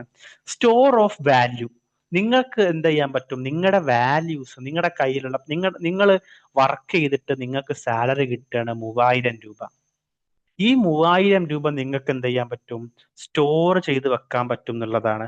അതുപോലെ യൂണിറ്റ് ഓഫ് അക്കൗണ്ട്. നിങ്ങൾക്ക് എന്ത് ചെയ്യാൻ പറ്റും? കണക്കുകൾ ചെയ്യാൻ. യൂണിറ്റ് ഓഫ് അക്കൗണ്ട് എന്ന് പറഞ്ഞാൽ എന്താണ്? നിങ്ങൾക്ക് എന്ത് ചെയ്യാൻ പറ്റും? അത് വെച്ചിട്ട് അക്കൗണ്ട് ചെയ്ത് സൂക്ഷിക്കാൻ പറ്റും. Standard of deferred payment. നമുക്ക് ഡിഫേർഡ് പേയ്മെന്റുകൾ നമുക്ക് എന്ത് ചെയ്യാൻ പറ്റും. അതുപോലെ തന്നെ മാക്രോ ഇക്കണോമിക്സിൽ ഡിമാൻഡ് ഫോർ മണിയെ നമ്മൾ വിളിക്കുന്ന മറ്റൊരു പേരാണെന്ത്? ലിക്വിഡിറ്റി പ്രിഫറൻസ് എന്ന് പറയും. നമ്മൾ കെയ്നീഷ്യൻ ലിക്വിഡിറ്റി പ്രിഫറൻസ് തിയറി ഒക്കെ ഇന്ന് പഠിക്കും. ലിക്വിഡിറ്റി പ്രിഫറൻസ് എന്ന് പറഞ്ഞാൽ വാട്ട് ഈസ് ലിക്വിഡിറ്റി? നമ്മുടെ കയ്യിൽ അവൈലബിൾ ആവുക എന്നുള്ളതാണ് ലിക്വിഡിറ്റി കൊണ്ട് ഉദ്ദേശിക്കുന്നത്. അപ്പൊ മറ്റ് ബോണ്ടും ഷെയറും ലാൻഡും ഗോൾഡും ഒക്കെ ആയിട്ട് നമ്മൾ കമ്പയർ ചെയ്യുന്ന സമയത്ത് ഇങ്ങനെ കയ്യിൽ സൂക്ഷിക്കാനുള്ള നമ്മുടെ കപ്പാസിറ്റി, നമ്മുടെ ഒരു പ്രിഫറൻസിനെയാണ് നമ്മൾ എന്ത് പറയാ? ലിക്വിഡിറ്റി പ്രിഫറൻസ് എന്ന് നമ്മൾ പറയാറുള്ളത്. അപ്പൊ ഇതില് പ്രധാനമായിട്ടും വന്ന 2-3 തിയറീസ് നമുക്ക് പഠിക്കാനുണ്ട്. അതിൽ ആദ്യത്തേതാണ് classical quantity theory of money. Classical quantity theory of money എന്ന് കേൾക്കുമ്പോൾ നിങ്ങൾ മനസ്സിലാക്കേണ്ട, നിങ്ങളുടെ മനസ്സിലേക്ക് വരേണ്ട 2 പ്രധാനപ്പെട്ട കാര്യങ്ങൾ. ഒന്ന്, ഇർവിങ് ഫിഷർ ആണ് classical quantity theory of money develop ചെയ്തിട്ടുള്ള ആള്. 2, അതിനെ നമ്മൾ ഒരു ഇക്വേഷൻ ഉണ്ട്. ആ ഫിഷറിന്റെ ഇക്വേഷനെയാണ് നമ്മൾ MV is equal to PT എന്ന് പറയാറുള്ളത്. M എന്ന് പറഞ്ഞാൽ ക്വാണ്ടിറ്റി ഓഫ് മണിയാണ്. V എന്ന് പറഞ്ഞാൽ വെലോസിറ്റി ഓഫ് സർക്കുലേഷൻ ഓഫ് മണിയാണ്. P എന്ന് പറഞ്ഞാൽ അത് പ്രൈസ് ലെവലാണ്. T എന്ന് പറഞ്ഞാൽ വോളിയം ഓഫ് ട്രാൻസാക്ഷൻ ആണ്. ഇനി ഇതേ ഇക്വേഷനെ MV is equal to PT എന്ന് പറയുന്ന ഇക്വേഷനെ നമ്മൾ ഒരു ഇൻകം ഫോർമാറ്റിലേക്ക് മാറ്റുകയാണെങ്കിൽ ഈ ടിക്ക് പകരം നമുക്ക് എന്ത് ചെയ്യാൻ പറ്റും? വൈനെ ഉൾപ്പെടുത്താൻ പറ്റും. MV is equal to PY എന്ന് നമുക്ക് ഉൾപ്പെടുത്താൻ പറ്റും. അപ്പൊ Y എന്ന് പറഞ്ഞാൽ MV is equal to PY എന്ന് നമുക്ക് ഉൾപ്പെടുത്താൻ പറ്റും. ഇതിൽ PY എന്ന് പറഞ്ഞാൽ എന്താണ്? അത് നോമിനൽ ഇൻകം ആണ് എന്ന് നിങ്ങൾ മനസ്സിലാക്കുക. MV is equal to PY എന്നും MV is equal to PT എന്നും. അതിൽ പ്രധാനമായിട്ട് നിങ്ങളുടെ മനസ്സിലാക്കി വരേണ്ടത് MV is equal to PT എന്ന് പറയുന്ന ഇക്വേഷൻ ആണ്. ഇർവിങ് ഫിഷർ ആണ് എന്ത് ചെയ്തത്?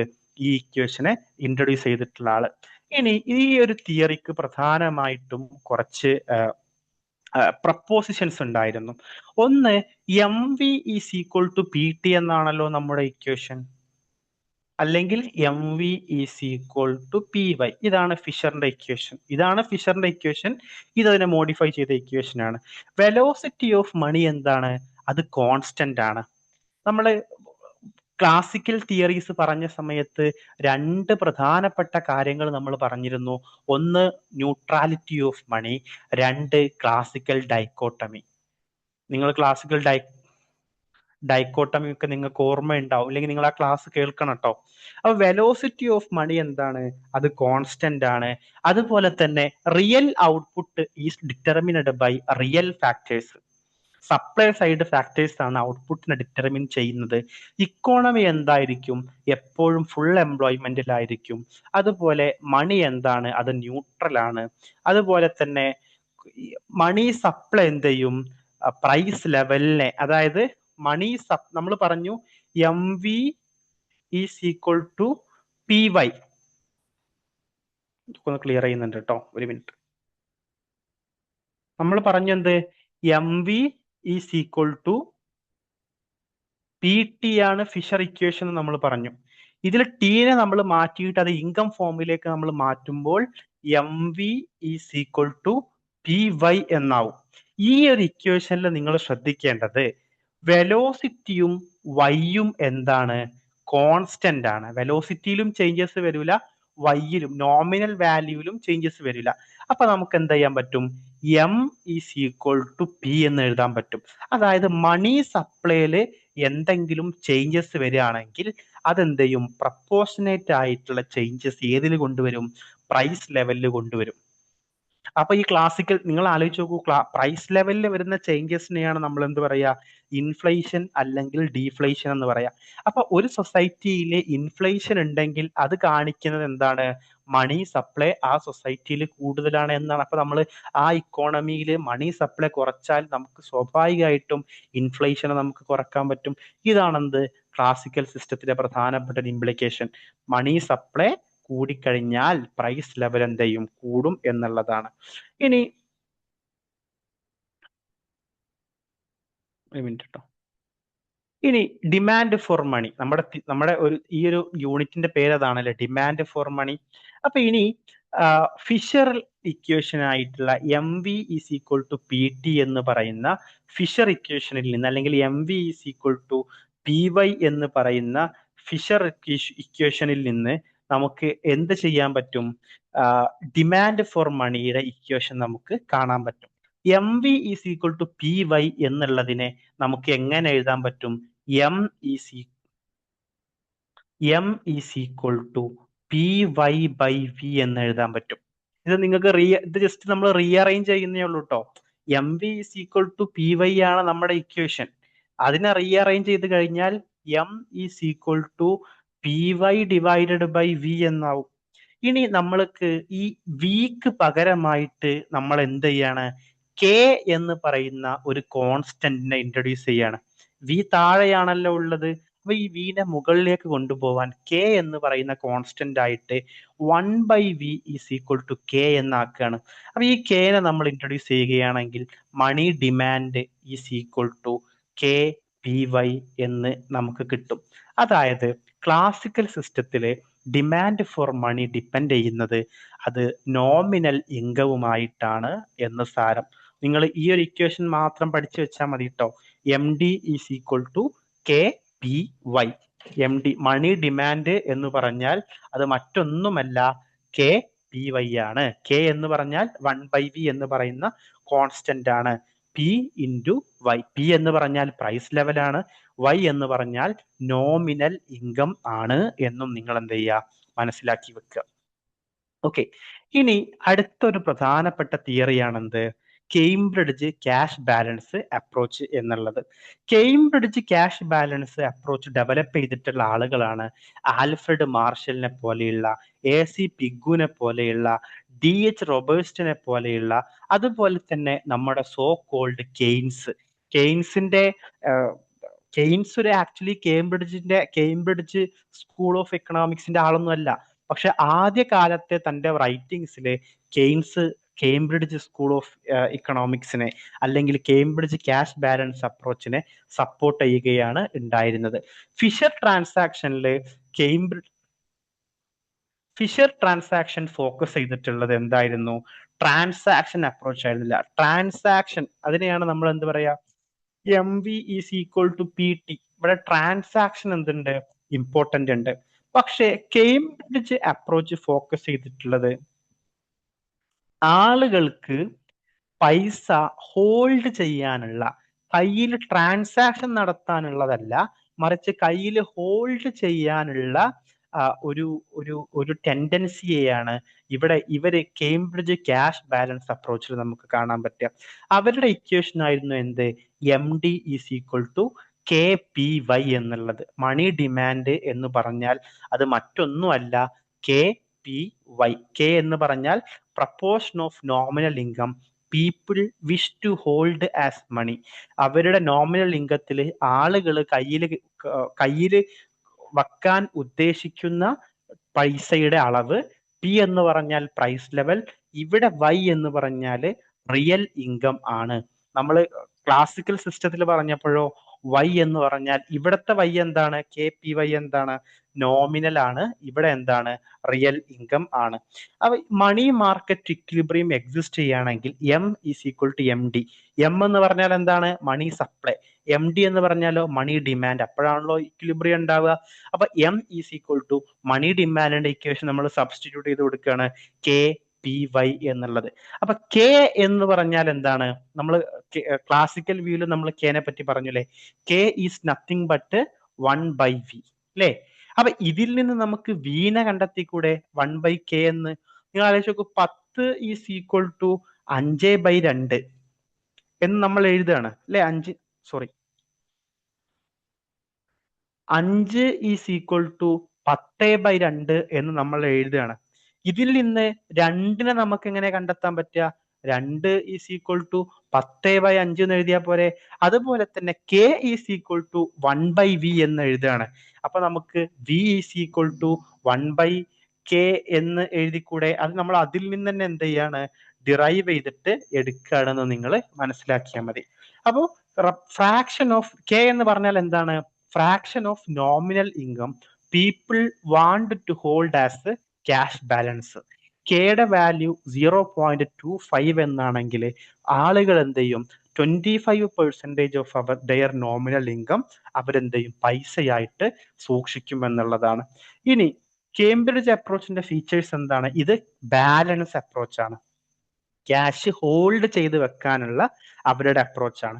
അതുപോലെ തന്നെ it focuses on money as a store of value. ഇവര് ഫോക്കസ് ചെയ്യുന്നത് പൈസയെ, മണിയെ ഒരു സ്റ്റോർ ഓഫ് വാല്യൂ ആയിട്ടാണ്. അതുപോലെ തന്നെ ഇറ്റ് എംഫസൈസസ് ഇൻഡിവിജ്വൽ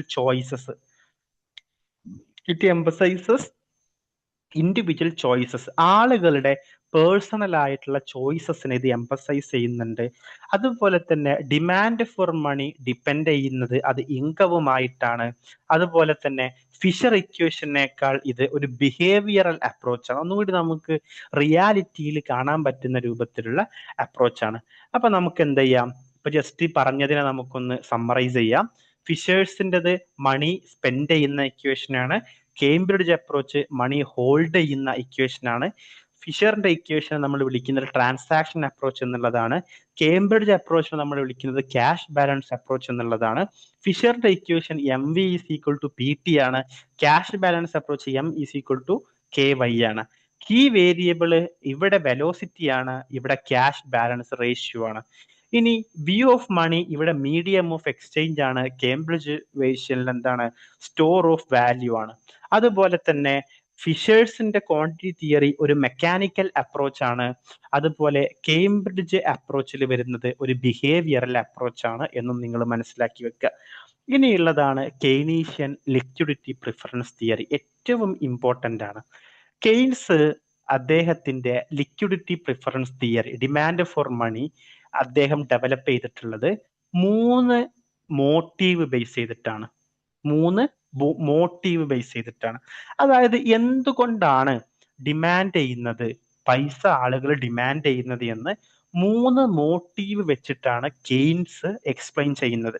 അതിലൊന്നാണ് എന്ത്? Transaction motive. ഫസ്റ്റത്താണ് ട്രാൻസാക്ഷൻ മോട്ടീവ്, രണ്ടാമത്താണ് പ്രിക്യൂഷണറി മോട്ടീവ്, മൂന്നാമത്താണ് speculative motive. Speculative motive, transaction motive, precautionary motive, speculative motive. അപ്പോ ഇതിനെ നമുക്ക് നോർമലി എന്ത് ചെയ്യാൻ പറ്റും? നമ്മൾ എഴുതാറുള്ളത് MD is equal to M1 plus M2 എന്നുള്ളതാണ്. M1 എന്ന് പറഞ്ഞാൽ നമ്മൾ ഉദ്ദേശിക്കുന്നത് ട്രാൻസാക്ഷൻ ആൻഡ് പ്രിക്യൂഷണറി മോട്ടീവ് ആണ്. ഇത് രണ്ടെണ്ണം വരുന്നുണ്ട്, ട്രാൻസാക്ഷൻ മോട്ടീവ് അതുപോലെ തന്നെ പ്രിക്യൂഷണറി മോട്ടീവ്. കാരണം ഈ രണ്ട് മോട്ടീവുകളും ഡിപ്പെൻഡ് ചെയ്യുന്നത് ഇൻകവുമായിട്ടാണ്. M2 എന്ന് പറഞ്ഞാൽ അത് സ്പെക്യുലേറ്റീവ് മോട്ടീവ് ഫോർ മണിയാണ്. അത് ഡിപ്പെൻഡ് ചെയ്യുന്നത് റേറ്റ് ഓഫ് ഇൻട്രസ്റ്റുമായിട്ടാണ്. അതാണ് നമ്മൾ M1 M2 എന്ന് രണ്ടെണ്ണത്തിനെയും ഡിഫറൻഷിയേറ്റ് ചെയ്യാനുള്ള കാരണം. അപ്പൊ ട്രാൻസാക്ഷൻ മോട്ടീവ് എന്ന് പറഞ്ഞാൽ എന്താണ്? People hold money to carry out day to day transactions.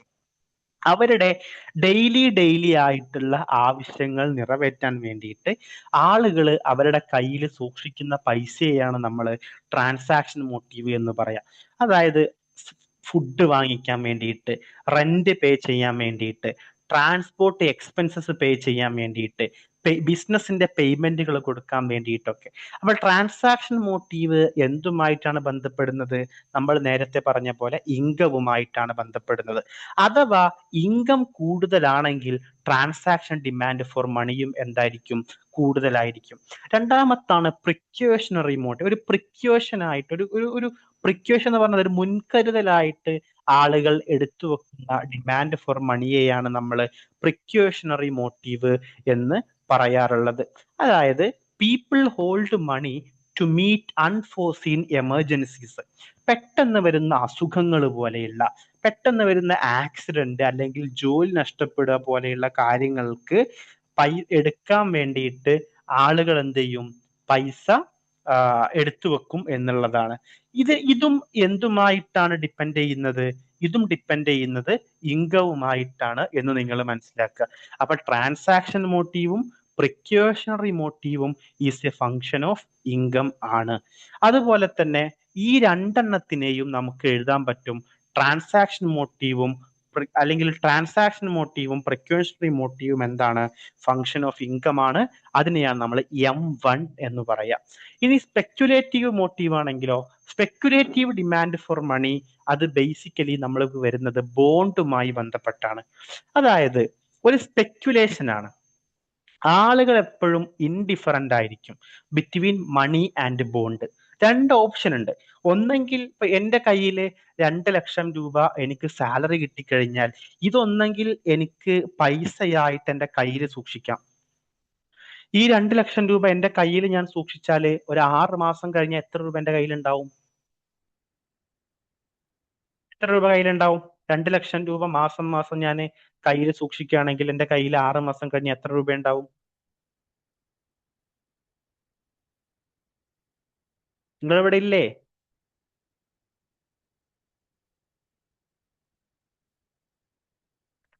12 ലക്ഷം രൂപ ഉണ്ടാവും അല്ലേ? 12 ലക്ഷം രൂപ ഉണ്ടാവും. എന്നാൽ ഈ 2 ലക്ഷം രൂപ ഓരോ മാസവും കിട്ടുന്ന 2 ലക്ഷം രൂപ ഞാനൊരു ബോണ്ട് വാങ്ങിക്കാൻ വേണ്ടിയിട്ട് ചെലവഴിച്ചാൽ എന്റെ കയ്യിൽ എത്ര രൂപ ഉണ്ടാവും? ആ ബോണ്ട് വാങ്ങിയിട്ടുള്ള ബിസിനസ് ലാഭത്തിലാണെങ്കിൽ എന്റെ കയ്യിൽ 12 ലക്ഷത്തിൽ അധികം രൂപ ഉണ്ടാവും. അപ്പൊ ആളുകൾക്ക് മണി എന്ന് പറഞ്ഞാൽ അവർക്ക് ഒരു തരത്തിലുള്ള ലാഭവും കിട്ടുന്നില്ല. ബോണ്ട് എന്ന് പറഞ്ഞാലോ അവർക്ക് പലതരത്തിലുള്ള റിട്ടേൺസ് ആയിട്ട് കിട്ടും. അപ്പൊ ഇവിടെ ബോണ്ടിന്റെ ഡിമാൻഡും അതുപോലെ ഇൻട്രസ്റ്റ് റേറ്റും തമ്മിൽ ഒരു ഇൻവേഴ്സ് റിലേഷൻഷിപ്പ് ഉണ്ട്. ഇൻട്രസ്റ്റ് റേറ്റ് കുറവാണെങ്കിൽ ബോണ്ട് പ്രൈസ് കൂടും, അല്ലെങ്കിൽ ബോണ്ട് പ്രൈസ് കുറവാണെങ്കിൽ ഇൻട്രസ്റ്റ് റേറ്റ് എന്ത് ചെയ്യും? കൂടുമെന്നുള്ളതാണ്. അപ്പൊ speculative demand for money basically interest റേറ്റിന്റെ ഒരു ഓപ്പോസിറ്റ് റിലേഷൻ ആണ്. അതായത് ഇൻട്രസ്റ്റ് റേറ്റ് കൂടിക്കഴിഞ്ഞാൽ ഡിമാൻഡ് ഫോർ മണി എന്ത് ചെയ്യും? കുറയും. ഇൻട്രസ്റ്റ് റേറ്റ് കുറഞ്ഞു കഴിഞ്ഞാൽ ഡിമാൻഡ് ഫോർ മണി എന്ത് ചെയ്യും? കൂടും. അതായത് ഇൻട്രസ്റ്റ് റേറ്റ് കൂടുതലാണെങ്കിൽ ബോണ്ട് പ്രൈസ് എന്തായിരിക്കും? ലോ ആയിരിക്കും അല്ലെ? ബോണ്ട് പ്രൈസ് ലോ ആണെങ്കിലോ ആളുകൾ എക്സ്പെക്ട് ചെയ്യും in the future bond price will rise. അപ്പൊ ആളുകൾ എന്ത് ചെയ്യും? കൂടുതൽ ബോണ്ട് വാങ്ങും. സോ അത് സ്വാഭാവികമായിട്ടും എന്ത് ചെയ്യും? Speculative demand for money fall ചെയ്യും എന്നുള്ളതാണ്. ഇനി ബോണ്ട് റേറ്റ്, ഇൻട്രസ്റ്റ് റേറ്റ് കുറവാണെങ്കിലോ ബോണ്ടിന്റെ പ്രൈസ് കൂടുതലായിരിക്കും. ആളുകൾ എന്ത് കരുതും? ബോണ്ട് പ്രൈസ് കുറയും എന്ന് കരുതും. സ്വാഭാവികമായിട്ടും ആളുകൾ ബോണ്ടിൽ ഇൻവെസ്റ്റ് ചെയ്യാതെ ബോണ്ടിന്റെ പ്രൈസ് കുറയുന്ന സമയത്ത് വാങ്ങിക്കാൻ വേണ്ടിയിട്ട് ആളുകൾ അവരുടെ കയ്യിൽ പൈസയെ ഹോൾഡ് ചെയ്ത് വെക്കും. സ്വാഭാവികമായിട്ടും സ്പെക്യുലേറ്റീവ് ഡിമാൻഡ് ഫോർ മണി എന്ത് ചെയ്യും? റൈസ് ചെയ്യും. അപ്പൊ നിങ്ങൾ മനസ്സിലാക്കുക, നമുക്ക് 3 മോട്ടീവാണ് കെയ്ൻസ് അവതരിപ്പിച്ചിട്ടുള്ളത്. ഏതൊക്കെയായിരുന്നു? Transaction motive is a function of income. പിന്നെ ഏതായിരുന്നു? Precautionary motive is a function of income. മൂന്നാമത്തേതായിരുന്നു? Speculative motive is a function of rate of interest എന്നുള്ളതാണ്. ഇവിടെ രണ്ടും പോസിറ്റീവ് റിലേഷൻ ആണ്. ഇൻകം കൂടിയാൽ ട്രാൻസാക്ഷൻ ഡിമാൻഡ് ഫോർ മണി കൂടും, ഇൻകം കൂടിയാൽ പ്രിക്യൂഷണറി ഡിമാൻഡ് ഫോർ മണി കൂടും. പക്ഷെ ഇവിടെ ഇൻവേഴ്സ് റിലേഷൻഷിപ്പ് ആണ്. റേറ്റ് ഓഫ് ഇൻട്രസ്റ്റ് കുറഞ്ഞു കഴിഞ്ഞാൽ എന്ത് ചെയ്യും? സ്പെക്യുലേറ്റീവ് ഡിമാൻഡ് ഫോർ മണി കൂടും. റേറ്റ് ഓഫ് ഇൻട്രസ്റ്റ് കൂടിക്കഴിഞ്ഞാൽ എന്ത് ചെയ്യും? സ്പെക്യുലേറ്റീവ് ഡിമാൻഡ് ഫോർ മണി കുറയും എന്നുള്ളതാണ്. അപ്പൊ കെയ്ൻസിന്റെ ഡിമാൻഡ് ഫംഗ്ഷന് വരുന്നത് ടോട്ടൽ ഡിമാൻഡ് ഫോർ മണി എന്ന് പറഞ്ഞാൽ അത് L1Y പ്ലസ് L2Y ആണ്. ഈ L1Y എന്ന് പറഞ്ഞാൽ ഇൻകത്തിന്റെ ഫംഗ്ഷൻ ആയിട്ടുള്ള ഒരു സംഭവം. അത് ഏതൊക്കെയാണ്? ട്രാൻസാക്ഷൻ മോട്ടീവും പ്രിക്യൂഷണറി മോട്ടീവും. L2 എന്ന് പറഞ്ഞാലോ അത് റൈറ്റ് ഓഫ് ഇൻട്രസ്റ്റിന്റെ ഫംഗ്ഷൻ ആയിട്ടുള്ള സാധനം. അത് ഏതാണ്? സ്പെക്യുലേറ്റീവ് ഡിമാൻഡ് ഫോർ മണിയാണ്. അപ്പൊ കെയ്ൻസിന്റെ അഭിപ്രായത്തിൽ money is a function of rate of interest and income. Positively related to income, negatively related to interest rate. കെയ്ൻസിന്റെ അഭിപ്രായത്തിൽ മണി ഡിമാൻഡ് എന്ന് പറഞ്ഞാൽ positively related to income and negatively related to interest rate എന്ന് നിങ്ങൾ എന്ത് ചെയ്യുക? മനസ്സിലാക്കുക. ഇനിയുള്ളതാണ് പ്രധാനപ്പെട്ട കെയ്ൻസുമായി ബന്ധപ്പെട്ട് വരുന്ന ഒരു ഏരിയയാണ് എന്ത്?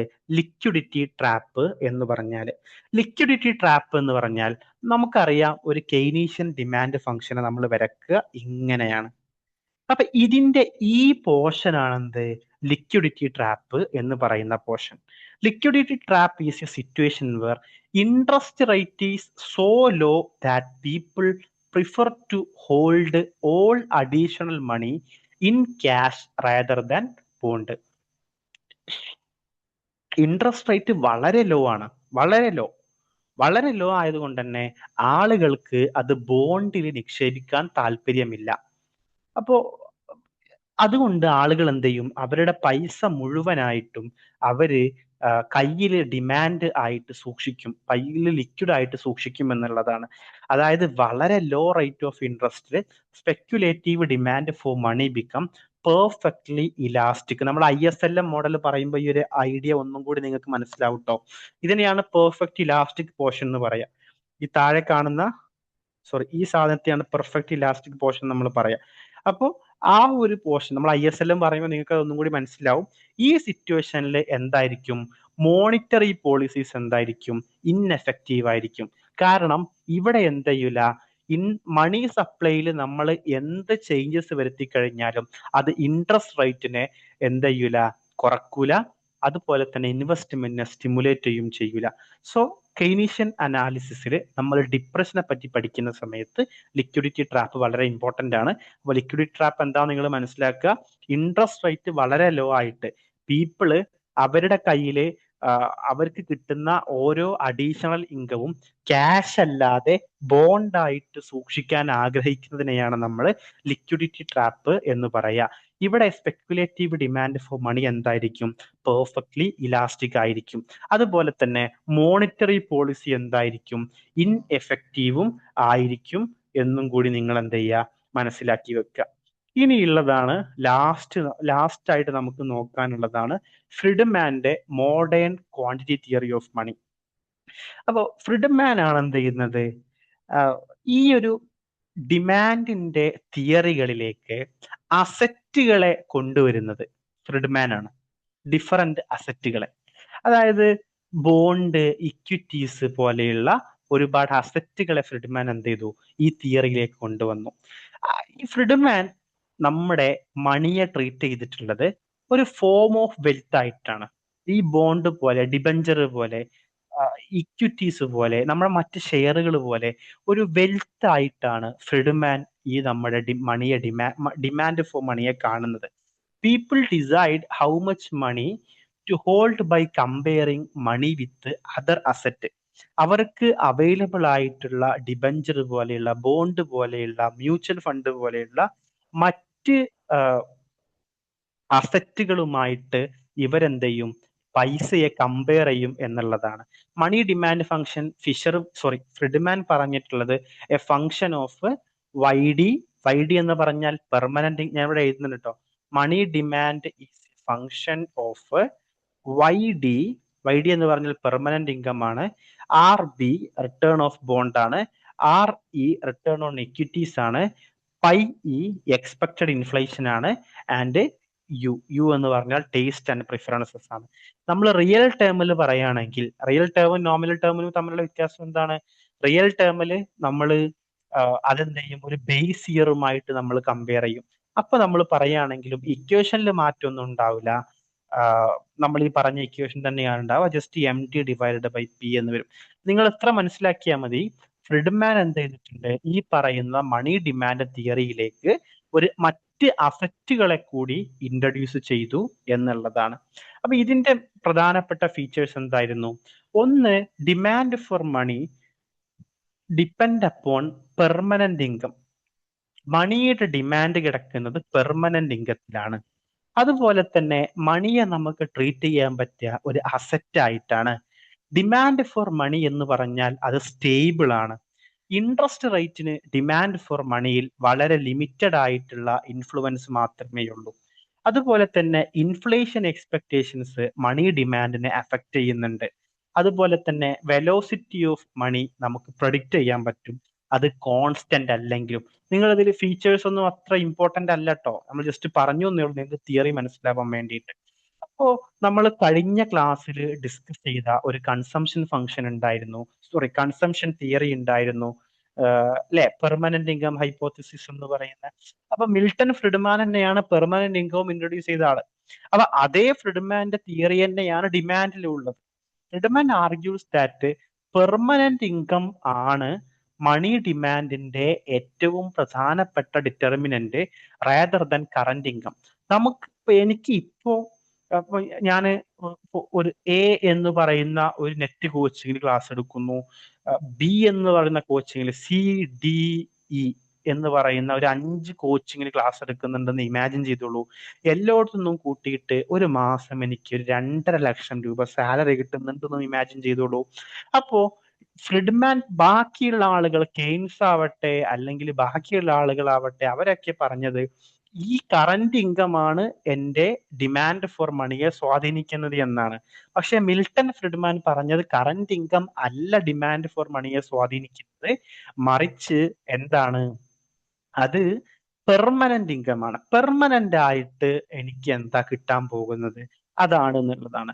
സോ പെർമനന്റ് ഇൻകം എന്ന് പറഞ്ഞാൽ എന്താണ്? Expected long run average income. Long റണ്ണില് എനിക്ക് കിട്ടാൻ സാധ്യതയുള്ള ആവറേജ് ഇൻകത്തിനാണ് നമ്മൾ എന്ത് പറയാ, പെർമനന്റ് ഇൻകം എന്ന് പറയാ. അതുപോലെ തന്നെ പെർമനന്റ് ഇൻകം കൂടുകയാണെങ്കിൽ ഡിമാൻഡ് ഫോർ മണിയും എന്ത് ചെയ്യും, കൂടും. പെർമനന്റ് ഇൻകം കൂടുകയാണെങ്കിൽ ഡിമാൻഡ് ഫോർ മണിയും കൂടും എന്നുള്ളതാണ്. ഇനി നമുക്ക് ഇതിൽ നിന്ന് എന്ത് ചെയ്യാൻ പറ്റും? ഇത് ഇമ്പോർട്ടന്റ് ഒന്നും അല്ല കേട്ടോ, സിമ്പിൾ ആയിട്ട് മനസ്സിലാക്കുക. ഇൻഫ്ലേഷൻ കൂടുകയാണെങ്കിൽ ആളുകൾ എന്ത് ചെയ്യും, അവരുടെ കയ്യിൽ സൂക്ഷിക്കുന്ന പൈസയുടെ അളവ് കുറക്കും. അതായത് ഇൻഫ്ലേഷൻ കൂടുകയാണെങ്കിൽ ഡിമാൻഡ് ഫോർ മണി എന്ത് ചെയ്യും, കുറയും എന്നുള്ളതാണ്. ഇൻഫ്ലേഷൻ കൂടുകയാണെങ്കിൽ demand for money according to Friedman കുറയും എന്നുള്ളതാണ്. ഇത് നിങ്ങളൊന്ന് പ്രത്യേകം എക്സാം പോയിന്റ് ഓഫ് വ്യൂവിൽ ഓർത്ത് വെക്കണം കേട്ടോ. ഇൻഫ്ലേഷൻ കൂടുകയാണെങ്കിൽ ഡിമാൻഡ് ഫോർ മണിയും എന്ത് ചെയ്യും, കുറയും എന്നുള്ളത്. ഇപ്പൊ നമ്മൾ പറഞ്ഞ വിഷയങ്ങളൊക്കെ ഒന്ന് ജസ്റ്റ് പറയാം. ഫിഷറുടെ ഇക്വേഷൻ ആണ് എന്ത്, MV = PT. കേംബ്രിഡ്ജ് ഇക്വേഷൻ ആണ് M = KP/K എന്ന് പറഞ്ഞാൽ അത് ക്യാഷ് ബാലൻസ് റേഷ്യോ ആണ്. കെനെ നമ്മൾ പറയുന്നത് 1/v എന്നുള്ളതാണ്. കെയ്ൻസ് ആണ് ലിക്വിഡിറ്റി പ്രിഫറൻസ് തിയറി കൊണ്ടുവന്നത്. കെയ്ൻസ് എന്ത് ചെയ്തിട്ടുണ്ട്? 3 പ്രധാനപ്പെട്ട മോട്ടീവുകൾ, transaction, precautionary and speculative മോട്ടീവുകൾ.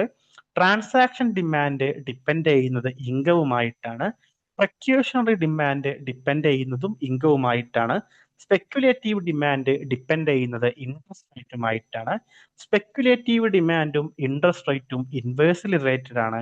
Liquidity ട്രാപ്പില് മോണിറ്ററി പോളിസി ഇൻഎഫക്റ്റീവ് ആയിരിക്കും.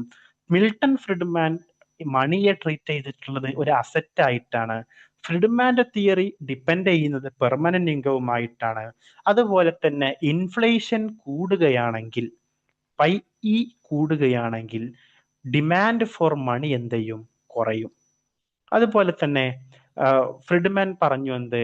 മണി ഡിമാൻഡ് എന്ന് പറഞ്ഞാൽ ഒരു സ്റ്റേബിൾ ആയിട്ടുള്ള ഒരു ഫംഗ്ഷൻ ആണ് എന്നും കൂടി ഫ്രിഡ്മാൻ പറഞ്ഞിട്ടുണ്ട്. ഓക്കെ, സോ ഇന്നത് പോരെ? നാളെ 7 മണിക്ക് നിങ്ങൾ ഫ്രീ ആണോ? രാവിലെ മോർണിംഗ്?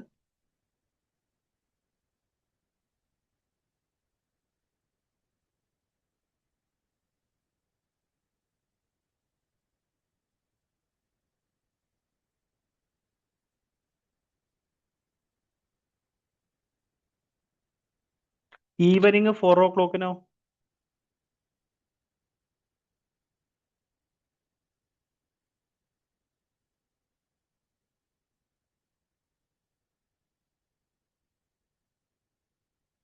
ഓക്കെ, ഞാൻ ഗ്രൂപ്പിൽ ഇൻഫോം ചെയ്യാം കേട്ടോ. നാളെ ക്ലാസ് ഉണ്ടെങ്കിൽ, 7 മണിക്ക് ക്ലാസ് ഉണ്ടെങ്കിൽ ഞാൻ ഒരു 10 മിനിറ്റ് ഇൻഫോം ചെയ്യുന്നുണ്ട്.